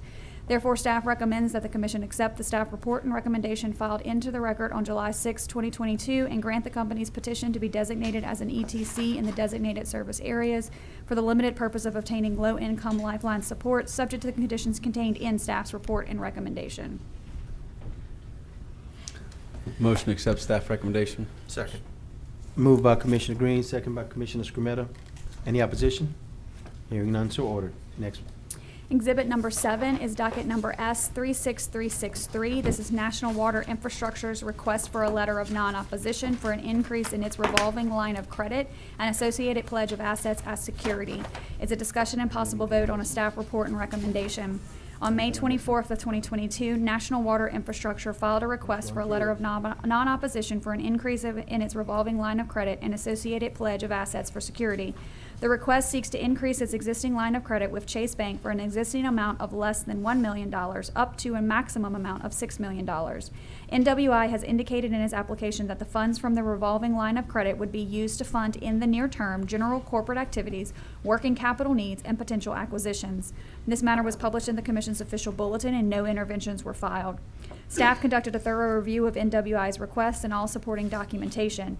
NWI provided staff with an in-depth look at the company's finances in support of this request, and NWI currently meets the necessary financial metrics required for the credit facility by its lenders in its subsequent filing for rate relief in docket number U36383.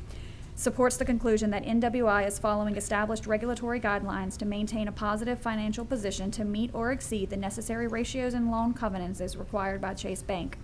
On July 14th of 2022, staff filed into the record a staff report and recommendation where they found that the proposed transaction credit facility and related security appropriate for and consistent with NWI's performance of its service to the public. It will not impair NWI's ability to perform that service, and it's consistent with the public interest and in the best interest of ratepayers. Staff recommends that the Commission accept staff's report and recommendation filed into the record on July 14th, 2022, and express its non-opposition to the petition, subject to the conditions contained therein. Motion to accept staff recommendation. Second. Moved by Commissioner Green, second by Commissioner Francis. Any opposition? Hearing none, so ordered. Next item. Exhibit number 8 is docket number S35579. This is Water Treatment and Controls Company doing business as People Water Service Company of Bastrop and Peoples of Bastrop.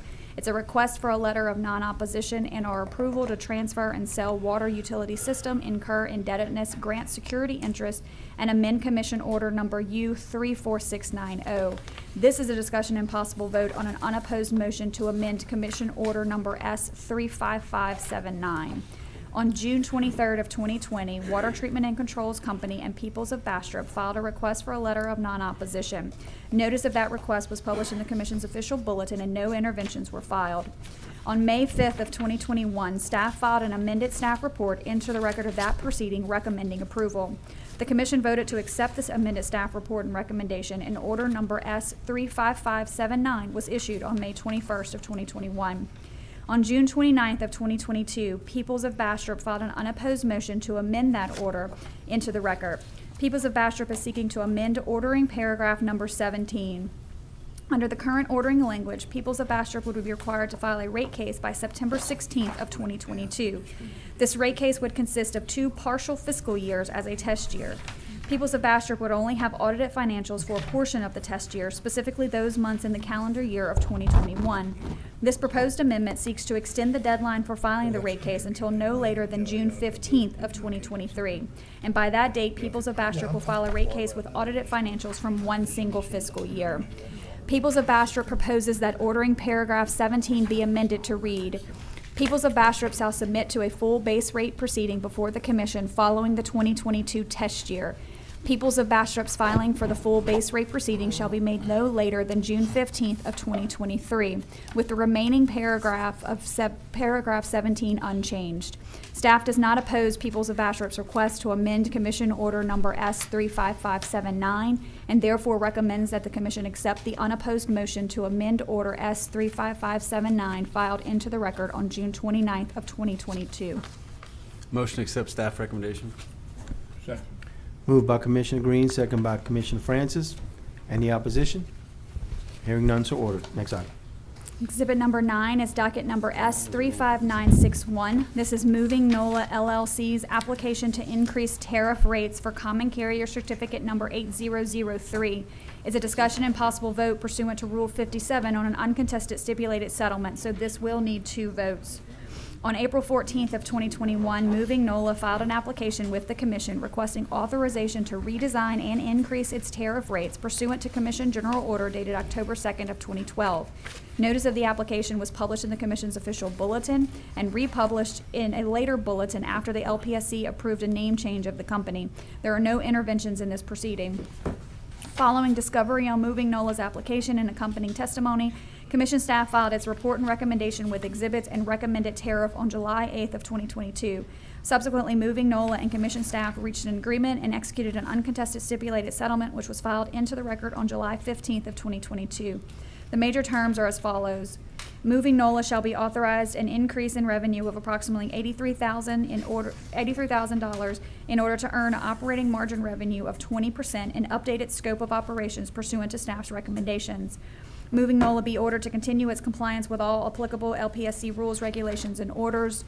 Moving NOLA be ordered to file into the record of this proceeding, along with a copy to the Commission's Transportation Division, a new or revised tariff reflecting the Commission's actions within 30 days of issuance of an order in this proceeding, and that any newly approved rates charged to customers prior to satisfying the above stated conditions shall be considered a direct violation of this proceeding and subject to refund with interest. As there are no unresolved issues, staff recommends that the Commission approve the uncontested stipulated settlement filed into the record on July 15th of 2022. Motion to take the item up under Rule 57.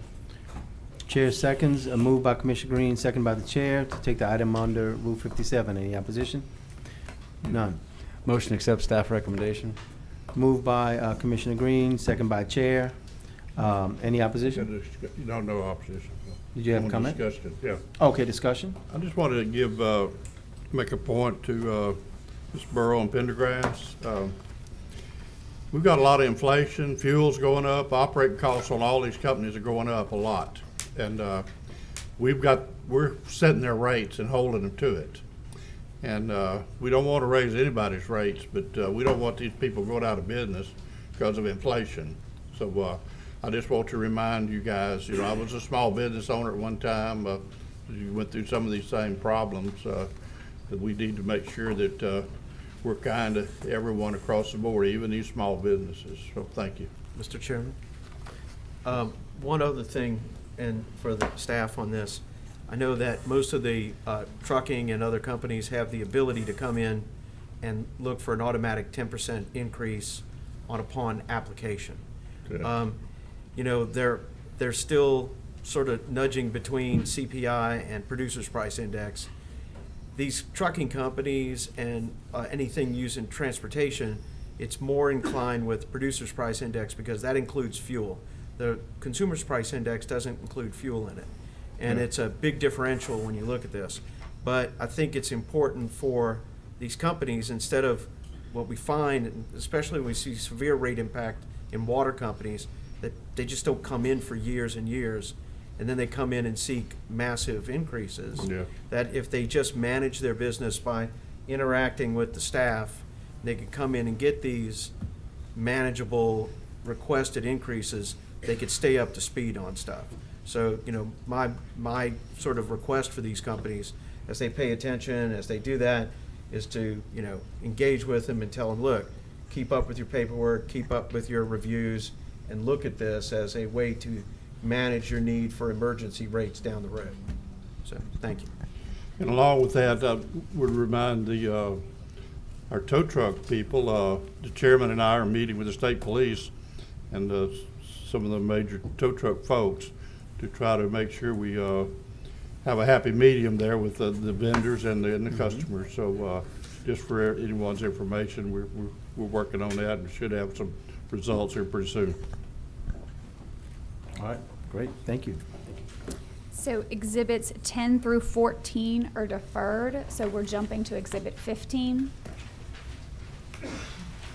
Exhibit 15 is docket number U36268. It's 1803 Electric Cooperative, Beauregard Electric Cooperative, Claiborne Electric Cooperative, Northeast Louisiana Power Cooperative, South Louisiana Electric Cooperative Association, and Washington St. Tammany Electric Cooperative's application for approval of the 1803 Electric Cooperative's wholesale formula rate and member wholesale power contracts. This is a discussion and possible vote on an uncontested stipulated settlement. On February 3rd of 2022, 1803 Beauregard, Claiborne, Northeast, Sleeka, and Washington St. Tammany filed a petition seeking approval of the wholesale power contract and First Amendment thereto between 1803 and each of the 1803 member cooperatives. 1803's right to recover cost from the 5 1803 member cooperatives pursuant to the formula rate plan. Permission for each 1803 member cooperative to pass through such cost to its end-use consumer members, and the $10 million capitalization plan, including each 1803 member's share of the capitalization plan and cost recovery. The application was published in the Commission's official bulletin and no interventions were filed. After discovery and the submission of testimony by the parties, staff, 1803, and the member cooperatives reached an agreement and filed an uncontested stipulated settlement into the record on July 1st of 2022. An uncontested stipulation hearing was held on July 13th, wherein the parties confirmed their agreement to the specific settlement terms, that the proposed settlement resolved all issues in the docket, and that it was just, reasonable, and in the public interest. The terms of the uncontested stipulated settlement provide for a wholesale rate tariff, power cost adjustment, and fuel cost adjustment set to go into effect on August 1st of 2022, as further specified therein. The formula rate plan will be effective for the test years ending 2023, 2024, and 2025. The settlement discusses the approval and certification of the wholesale power contracts, the Commission's retention of jurisdiction over 1803, and the requirement that each of the 1803 member cooperatives will submit to a full rate review within 3 calendar years of an order in this proceeding. Further, the settlement provides for biannual fuel audits once 1803 begins supplying power to the 1803 members. Staff recommends that the Commission accept the uncontested stipulated settlement filed into the record on July 1st of 2022. Motion to accept staff recommendation. Request roll call vote. All right. Moved by Commissioner Green, second by Commissioner Francis. Roll call, starting with Commissioner Scremetta. No. Commissioner Green. Yes. Commissioner Francis. Yes. And chair votes yes. Item passes. Next item. Exhibit number 16 is docket number U36350. This is Entergy's application for a recovery in rates of cost related to Hurricane Ida and related relief. This is a discussion and possible vote to hire an outside securitization consultant. Staff issued an RFP, which 2 bids were received, but 1 was non-conforming. Therefore, the 1 qualifying bid was from Estrada Hinoza and Company for $275,000 in fees and $15,000 in expenses, for a total budget not to exceed of $300,000. And staff makes no recommendation as the sole conforming bidder is qualified. Motion to accept the sole bid. Moved by Commissioner Green, second by Chair. Any opposition? Hearing none, so ordered. Next Exhibit item, number. please. Exhibit number 17 is the same docket number U36350, Entergy's application for recovery and rates of costs related to Hurricane Ida and related relief. This is a discussion and possible vote to retain the conduit issuer. Staff solicited bids from the two conduit issuers in Louisiana, which are the Louisiana Community Development Authority and the Louisiana Public Facilities Authority, and both provided bids. The first is from Louisiana Community Development Authority for $387,000 in fees and $0 in expenses for a total budget not to exceed of $387,000. And the second was from Louisiana Public Facilities Authority for $577,800 in fees and $2,000 in expenses for a total budget not to exceed of $579,800. And staff makes no recommendation as both of the bidders are qualified. Motion to accept number one, low bid. Second. Wait, we have a motion by Commissioner Francis for low bid, and did I hear a second? Second. Second by Commissioner Scrumetta. Any opposition? Items approved. Next item, please. Exhibit number 18 is docket number X36400. This is the Commission's audit of purchase gas adjustment filings for Atmos Energy Corporation's Louisiana Regulatory Division for the period of April 2020 through March of 2022. This is discussion and possible vote to retain an outside consultant. Staff issued an RFP and we received two qualifying bids. The first is Exeter and Associates for $36,300 in fees and $1,200 in expenses for a total budget not to exceed of $37,500. And the second was from United Professionals Company of $45,000 in fees and $950 in expenses for a total budget not to exceed of $45,950. Staff makes no recommendation as both bidders are qualified. Number one. Motion for number one, low Second. bid. Second. Okay, moved by Commissioner Francis, second by Commissioner Green to accept the bid of the number one, is that Exeter? Exeter. Exeter and Associates, The low bid. the low bid, or as referred to as the low bid. Any opposition?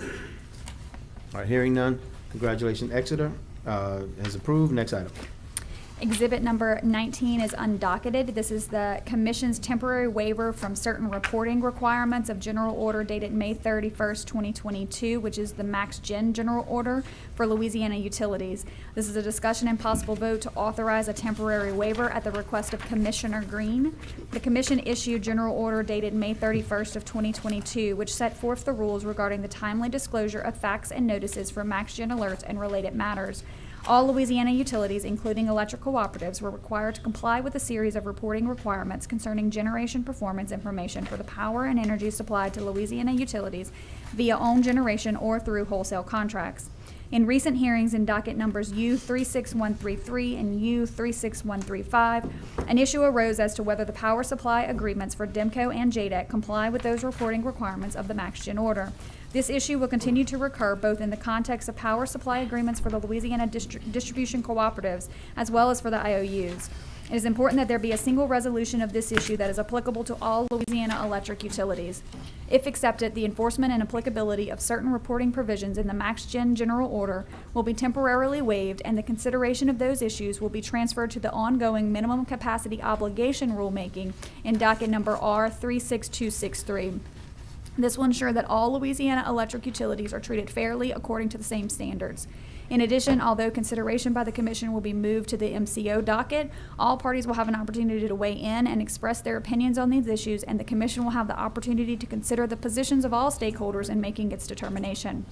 The specific provisions of the Max Gen Order whose applicability and enforcement will be temporarily waived are the first and last sentences of the last full paragraph on page 27 of the Max Gen Order, as well as paragraphs 24, 25, 26, 31, 32, 33, and 34 on pages 26 and 27 of the Max Gen Order. Staff recommends that the Commission temporarily waive these certain provisions of General Order dated May 31st, 2022, and transfer consideration of those issues into docket number R36263. Mr. Chairman, I have one quick question. Commissioner Scrumetta. Catherine? Yes, Can sir. you define temporary? Hey, good. Temporary would be until the Commission issues an order in the MCO docket. And when is that anticipated to take place? I would have to ask staff. Lauren Evans on behalf of staff. We have issued data requests and have received responses. UPC is on the docket with me, and we are reviewing the responses right now. We do not have a date specific. Second for- quarter, third quarter, fourth quarter, first quarter? If you want, we can call Lane up. Of course I did. That's why he gets the big bucks. He can just give us a date. Can't get no bucks today. They're gonna put his coat on. Good morning, Commissioners. Lane Sissing. Identify yourself, please. Lane Sissing, United Professionals Company staff consultant. So for the MCO docket, as Ms. Tomento had stated, we have received our first round of requests. We are further awaiting some analysis that has been promised as a follow-up from some of the participants, which should arrive sometime in August. It is certainly our goal to move this expeditiously before the end of the year, and that's what we're shooting for, but sometimes it just depends on the pace of the information, but we definitely want to get this resolved before the end of the year. Okay, thank you. Wait, Lane. Well, it sounds like we're not ready to make a decision on it then. We don't all have all the pieces. Well, just to clarify, that's the MCO docket. That's the MCO rule.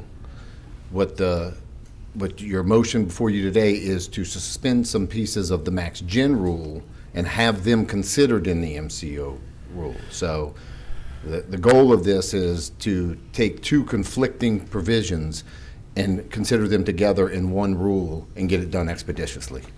Does Commissioner Green have anything to say about your? He does, Commissioner Okay. Green. Yeah, first of all, a motion to accept this staff recommendation. I want to thank staff for their hard work on clarifying this. Can you explain how we got to this point? Certainly. So you had the max gen rule, which got issued, was a result of the Uri and the winter storms, which caused a lot of outages. And when those outages occurred, we were directed by this commission to go find out what happened. And as part of that directive, it was, we want to know for every utility we have, every generator that was obligated to serve their load, we want to know how it performed. We did that.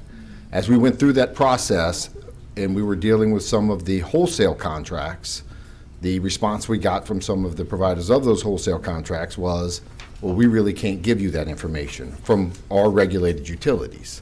So the goal of what we put into this rule was that we wanted to put the onus on the regulated entity, the utility, to be able to provide us with that information.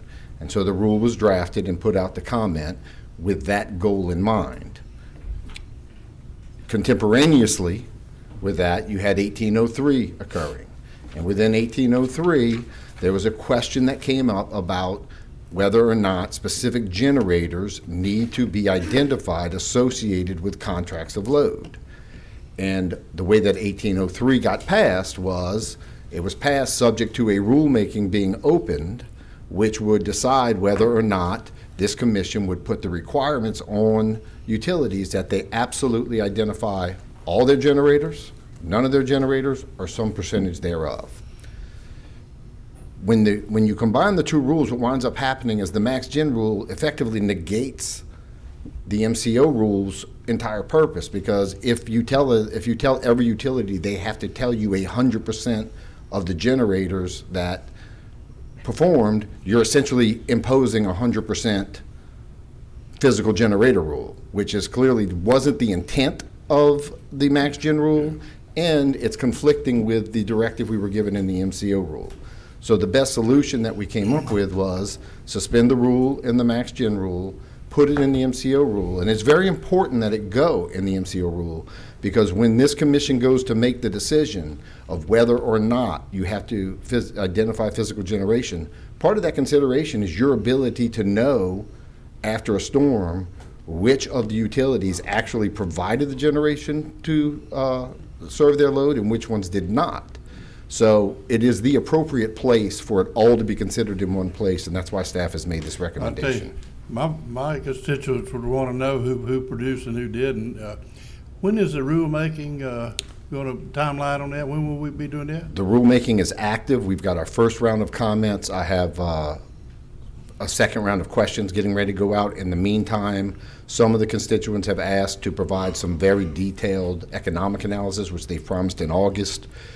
The goal of staff is certainly to wrap this up by the end of the year, and that's what we'll shoot with the stakeholder community. Does this provision currently treat every utility fairly? And also, is MISO involved in the MCO docket? Two questions. When you said this rule, I think that the solution for today. Yeah, I believe the solution treats everyone equally and everyone fairly.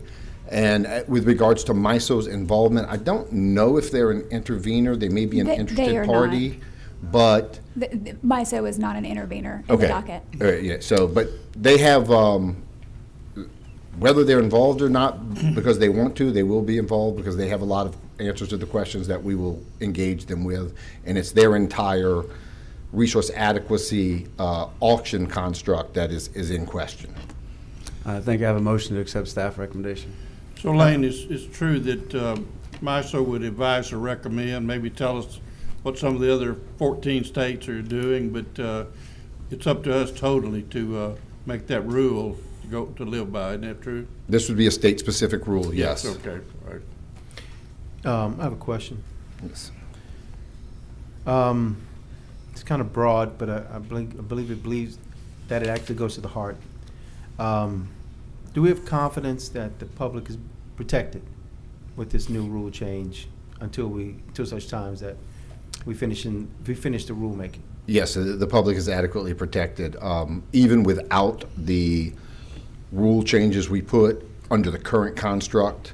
The major wholesale provider of the co-ops was very cooperative with us and allowed us to get the information. So if we had a max gen between now and December, which God, we hope we don't, I do believe that history has shown we would be able to get you the information you need while we work this out.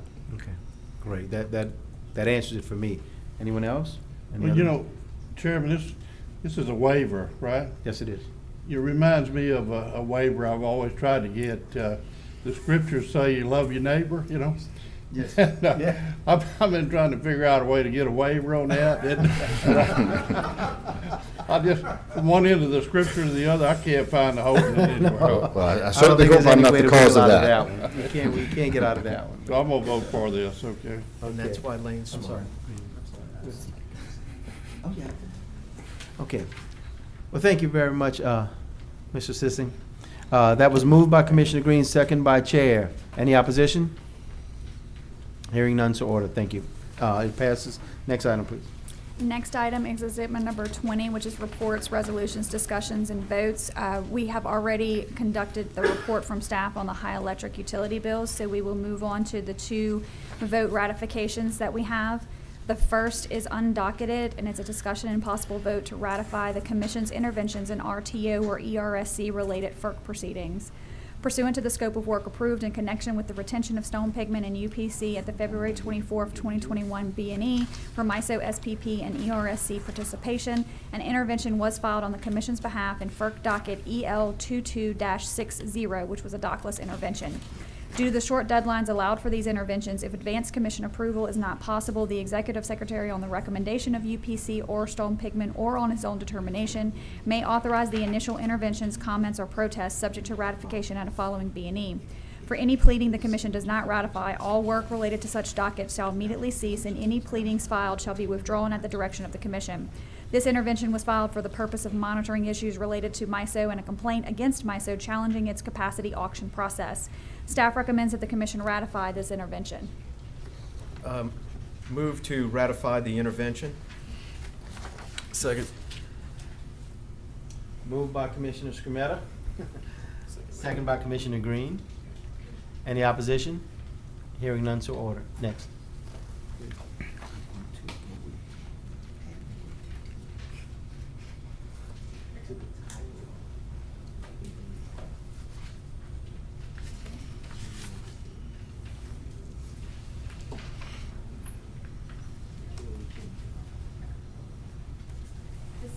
Exhibit 20 is the OMS vote. It's a discussion and possible vote, ratify votes taken by Commissioner Green, acting as the Commission's representative on the Board of Directors of the Organization of MISO States.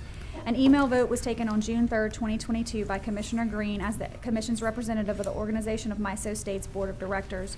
Staff followed the protocol set forth in Special Order 17/2019 to consult with the Executive Secretary and Chairman and to make a recommendation to Commissioner Green prior to the vote. The protocols also require that the votes be ratified at a following B&E.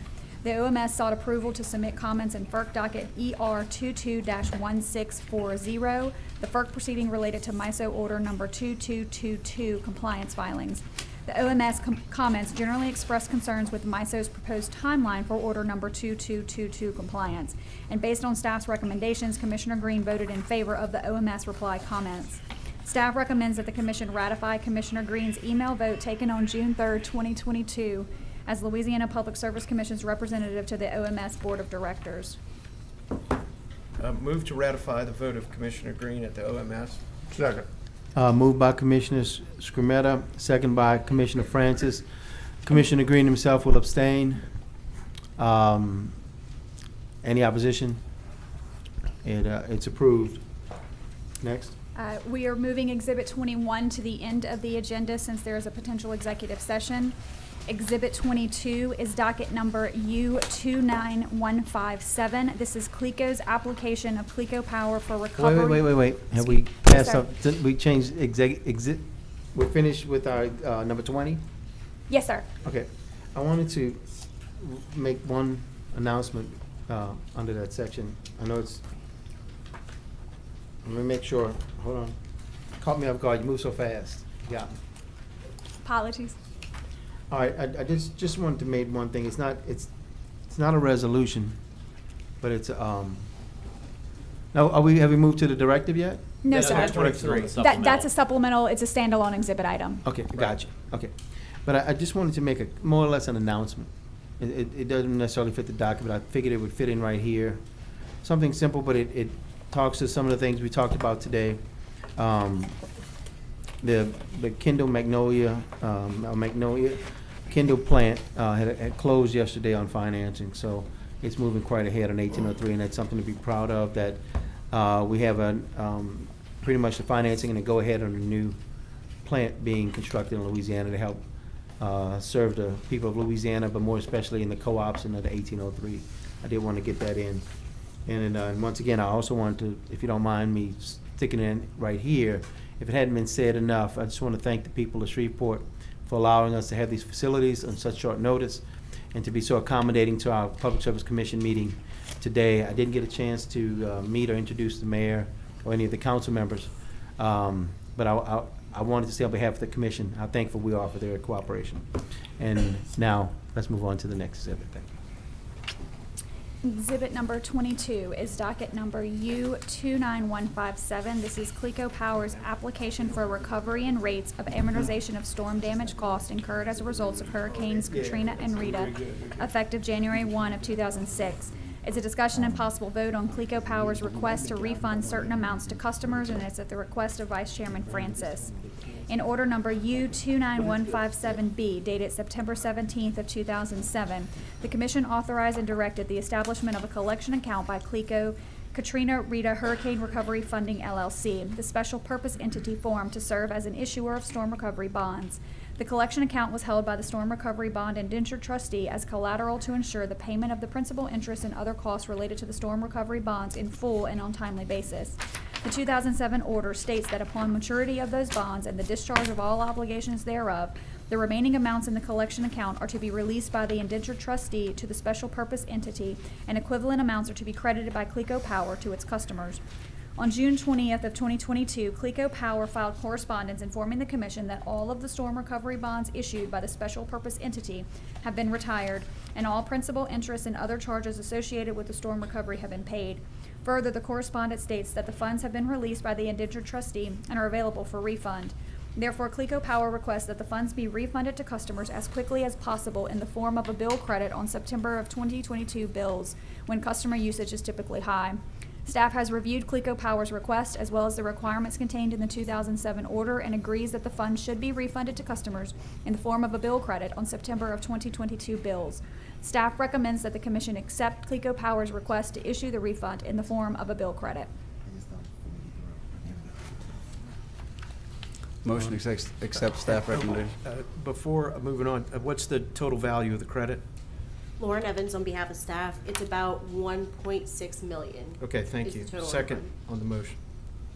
Moved by Commissioner Green, second by Commissioner Scrumetta, to accept is it a refund? Yes. Yes. The refund from the Clico Power Association. Any opposition? Hearing none to order. Thank you, congratulations. We got some comment here. Comment, Commissioner Francis. It's not often that we get a credit. Somebody ought to come up here and take a little credit for it. If anybody here with Clico, just stand up. There's nobody here from Clico, huh? I see. There's nobody Okay, here. hey, Nobody wants to all take right. credit. John and Shane. Mr. Shirley, anyone else? I'm here to take that credit. You know, it's really not fair when you do that and they don't get any recognition. And so anyhow, thank y'all for your hard work at Clico. And Mr. Vice Chair, I think 3 someone zeros else on who the should next get credit is Mr. Zimmering and those who worked on the securitization, because this is just proof that securitization continues to provide benefits. Exactly, and I think, first of all, 2 great points. Thank you, Commissioner Francis, for I'll tell you bringing what, that up. Is Zeke here? Where is Zeke? He's here. There he is, there he is. Come up here a minute. Come up here a minute. Tell us briefly about. You know, we have a lot of people listening into this event today, and securitization is a complicated thing. It's been hard for me to explain. I don't even know how to say that word hardly, you know. But in this particular case, we followed this securitization, and we had some money left over at the end, and that was your job to do the accounting and follow it. Is that true, Paul? That's true. Thank you, Commissioner. This was way back when Katrina and Rita were securitized, and there's always a little extra that's collected to ensure that the bonds can be retired and all the interest can be paid. But when the Commission passed the order back in 2007, it said if there's any money left over, it's got to go back to ratepayers, dollar for dollar, outside of any sharing mechanism in an FRP, and it should go back in the same manner in which it was collected. There's about $1.6 million, as Lawrence said, that was left. We spoke with Clico about it. They agreed with our interpretation of the Commission order, and it's going to go back roughly to a $12.50 kWh customer at just less than $3 a month, ranging all the way up to a 4,000 kWh customer. It's going to get about $9 and change a month. It'll be in September, reflecting August usage, which is normally high, so fortuitously that worked out well. So that was actually like 15 years ago that the Commission did, was to securitize some debt, we're replacing storm damage, right? The Katrina Rita damage. We followed that patiently all the way through, as we're going to do on some of these new securitization orders, you know, for these storms that we're doing now. So, Yes, and in every one of the new securitization orders, there's a parallel type provision that says if there's any dollars left over, they go back to customers, dollar for dollar, as they were collected. I have a question. Do customers get interest? I know we have to pay interest on fuel that's deferred. Do customers get interest on this money? I think any interest has been accrued in the account already. If I'm wrong about that, somebody from Clico tell me. I think the interest has been accrued in the account, so this is the gross amount that goes back. Yeah. And one other point while Z's up there, another good news bit is that the Gustav Ike bonds are going to be paid off early and she'll come off the bills in August. Right. And same thing, if there's any accounting, you know, that's one thing I didn't point out on my bill, but I'm actually still getting credits back, as are other energy customers, from the additional tax savings that we achieved. So you're constantly seeing credits back, and that's another beauty of the securitization. And just to add to what Brandon said, those credits will continue even after the charges fall off the bill. You mean from regulated utilities? Yes. Okay, Yes. I was just checking. Yes, in this case, it's just from Clico, and this will be the end for Clico, but it'll be from the remaining Entergy securitizations. Right. Now, the interest rate from securing the Katrina loans versus what we're doing today on this new damage is an interesting point that people should know, the customers, about what was the interest rate on the, and I don't want you to put you on the spot. Catherine's No, got that's those all right. I numbers. wish I had my chart in front of me. I think it's Catherine's got about it. 5.85. What? How much?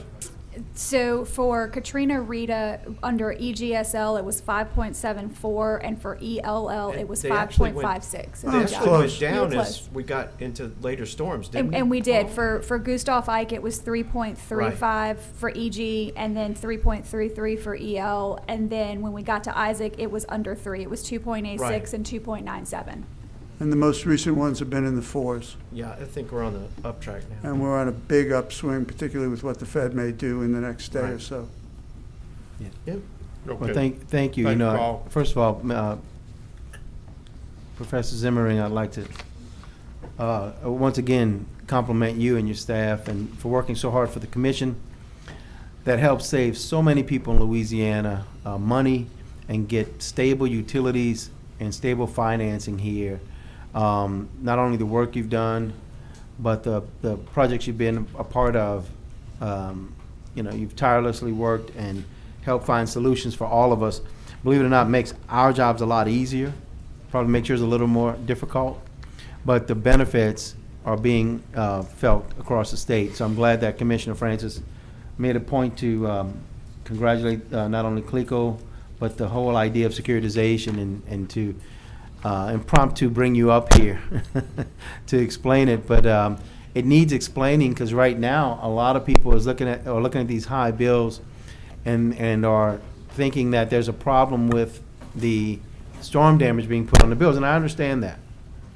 But one of the things that storm damage represents is the lowest possible cost of an expense that we will have to pay one way or another. And when we vote for it, we're not voting to put expenses on the bills because they're going to be put on there anyway. We're voting for the lowest possible method of recovering those costs over time through securitization. Thank you for making me fumble through the word now, Mike. Yeah, okay. Wait a minute. Securitization and also over time, so it's the least amount that we can do, and it's the best. And I remind people, it's not just the 5 of us coming up with this plan, it's people like yourself and people like the banks and the bankers, the finance people and the lawyers and experts who sit down and sharpen their pencil and really work on behalf of the people of Louisiana. And it gives us a chance to help the people get the lowest possible way of incurring some of the expenses that we have to have by these storms that we continue to receive here in Louisiana. But all that to say, thank you very much. Thank you very much, Mr. Chairman. Professor Zimmering, when you teach at Tulane, do you teach your students all these nuggets of truth to help people? We do teach, actually, along with David Geary and Jamie Watts. I do teach a class on securitization. Good. Well, listen, going back to that word we're having a hard time pronouncing, I'll just say we're going to appropriate some money to pay for storm damage, keep it simple. All right. That works. Thank you all, Commissioners. All right. We're almost there, everybody, almost there. So we have a motion and a second on Exhibit 22. Is there any opposition? Motion to accept. Okay. Well, yeah, we're good. Second, moved by Commissioner Green, second by Commissioner Francis. No opposition. I know there's no opposition, yeah, because yeah, there's 3 of there- us. Okay. Yeah. It approves. Okay. Okay. We've got it for the. No. Exhibit number 23 is undocketed. This is a directive to staff regarding analysis of a potential utility pilot industrial shared solar tariff option with benefits for low and moderate income residents, and it's at the request of Chairman Bossier. The Commission directs staff to open a rulemaking to review the potential to provide an optional pilot industrial solar tariff that may meet the power needs and objectives of Louisiana's largest industrial customers. Some large industrial customers apparently desire to establish minimum program capacity limits of green tariff options they believe may make both a meaningful impact on the reduction of greenhouse gas emissions in Louisiana and sustain the required power needs of the industrial's operations. These needs should be studied in the potential development of any rule pursuant to this directive. As part of this review, staff is directed to study a program that may dedicate a portion of the gross revenue generated by qualified developers under an optional pilot industrial solar tariff to benefit low and moderate income residents in the parishes where participating industrial customers are located. Finally, the Commission directs staff to ensure that this rulemaking analyzes criteria that may encourage third-party development and investment in solar facilities. Any opposition? Do we need a second or no? Uh, No, no, any- we you're don't right, need- no, you're right. Any opposition? I No? don't, but I have a comment. Comment from Commissioner Green. I appreciate the chairman bringing this to the commission so we can further create pathways for the industrials to support our resource needs here in Louisiana, while also ensuring there are some advantages for low-income customers. This is another way that the commission can mitigate constantly increasing utility bills. When there are so many different ways to finance renewables, exploring programs that allow larger commercial and industrial customers to take on risk to build at their own cost is really a good thing for Louisiana utility customers. Thank you, Commissioner Green. I really appreciate it. Thank you so much. All right, it's not, no opposition, so let's go over to the next one. Thank you. Exhibit number 24 is a docket to be determined. This is CLECO Power's request for proposals for the acquisition of solar generating capacity, and it's a discussion and possible vote to change the scope of services of United Professionals Company at the request of Vice Chairman Francis. In August of 2021, CLECO Power provided the Commission notice of its intent to conduct an RFP for the acquisition of solar generating capacity. UPC was subsequently retained to assist the Commission with this RFP and any certification proceedings arising therefrom. Since CLECO Power's notice and the retention of UPC, but prior to CLECO Power initiating its RFP, the company provided notice to the Commission of an unsolicited offer it received from a solar developer who would develop, own, and operate a Louisiana-sited solar generating facility with CLECO Power, entering into a purchase power agreement with the developer. CLECO Power believes that the economic and other terms of the proposed PPA transaction could result in substantial benefits to its customers, and especially in light of the current high prices for natural gas and other commodities used for the generation of electricity, and seeks to enter into the proposed PPA transaction in lieu of conducting the anticipated RFP. CLECO Power is also requesting that the Commission authorize a change in scope of UPC's hiring for the anticipated RFP to allow UPC to evaluate this proposed PPA. UPC was retained at the November 2021 B&E to assist in CLECO Power's upcoming RFP and any certification proceedings arising therefrom for $75,000 in fees and $2,000 in expenses. No services have been rendered by UPC under this proposal. Given that UPC was retained to assist in an evaluation and certification of new resources for CLECO Power, staff supports the requested change in scope. Should the Commission authorize this change in scope, CLECO Power will pursue the Commission's certification of the proposed PPA transaction. Therefore, staff recommends that the Commission authorize a change in scope of services from the November 2021 retention of UPC for $75,000 in fees and $2,000 in expenses for a total budget not to exceed of $77,000 to allow for the evaluation of an unsolicited offer received by CLECO Power. Motion. Second. Moved by Commissioner Francis. Second by Commissioner Green. And Chairman, this is just another step to try to utilize solar in a cost-effective way to lower the bills for all of our CLECO customers. Any opposition? Hearing none, so ordered. Thank you. Exhibit number 25 is another docket to be determined. It's CLECO Power's formula rate plan upcoming monitoring reports. It's a discussion and possible vote to expand the scope of services of United Professionals Company, and this is at the request of Commissioner Green.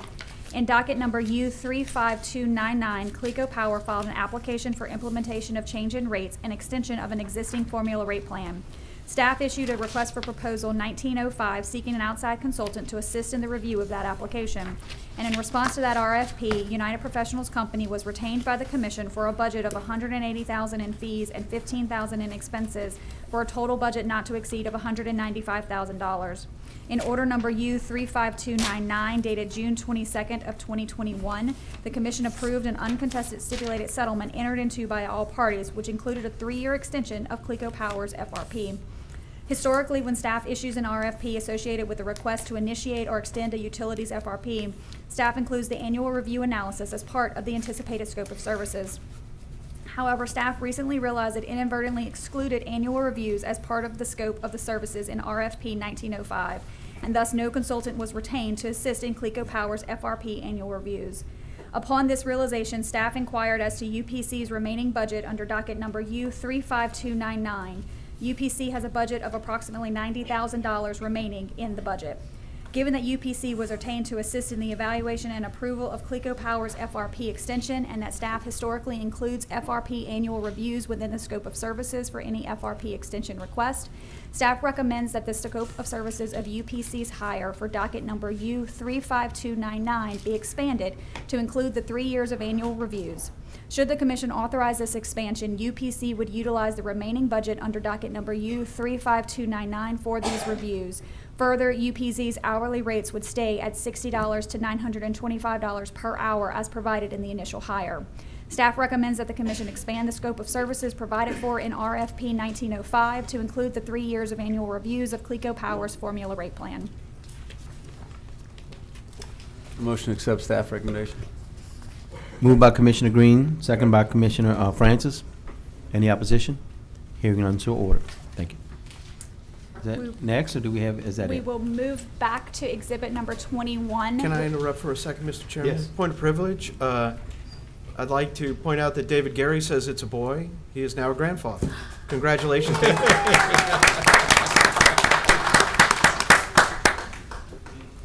Congratulations.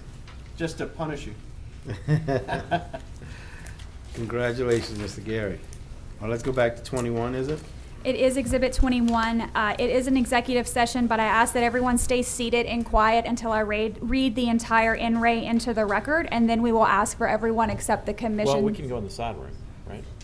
Can we? Yeah, I think we might be. There's several meeting rooms in the back. Yeah, we should probably move the commissioners. All right, well, that'll be easier than everyone leaving. Yeah, we'll move the Several commissioners. conference rooms, starting over there. Either one. Okay. Exhibit number 21 is FERC docket numbers EL 17-41, which is consolidated with EL 18-142 and EL 18-204, EL 18-152, ER 18-1182, EL 20-72, ER 21-117, which is consolidated with ER 21-129, EL 21-24, ER 21-748, and EL 21-46, EL 21-56, and ER 22-958. These are various FERC dockets, and this is a possible executive session to discuss litigation strategy pursuant to Louisiana Revised Statute 4216 et sec. Do we have a motion to go into executive session? Move to go into executive session. Moved by Commissioner Scremetta, second by the chair to go into executive session. Any opposition? Here we go. All right, now we're gonna move the commissioners. Yes, just, yes. So Just- everyone else so can stay put. everyone else, you can actually stay. If you wish to stay put, you can stay put. If you wish to leave, you. All right. I know.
Okay.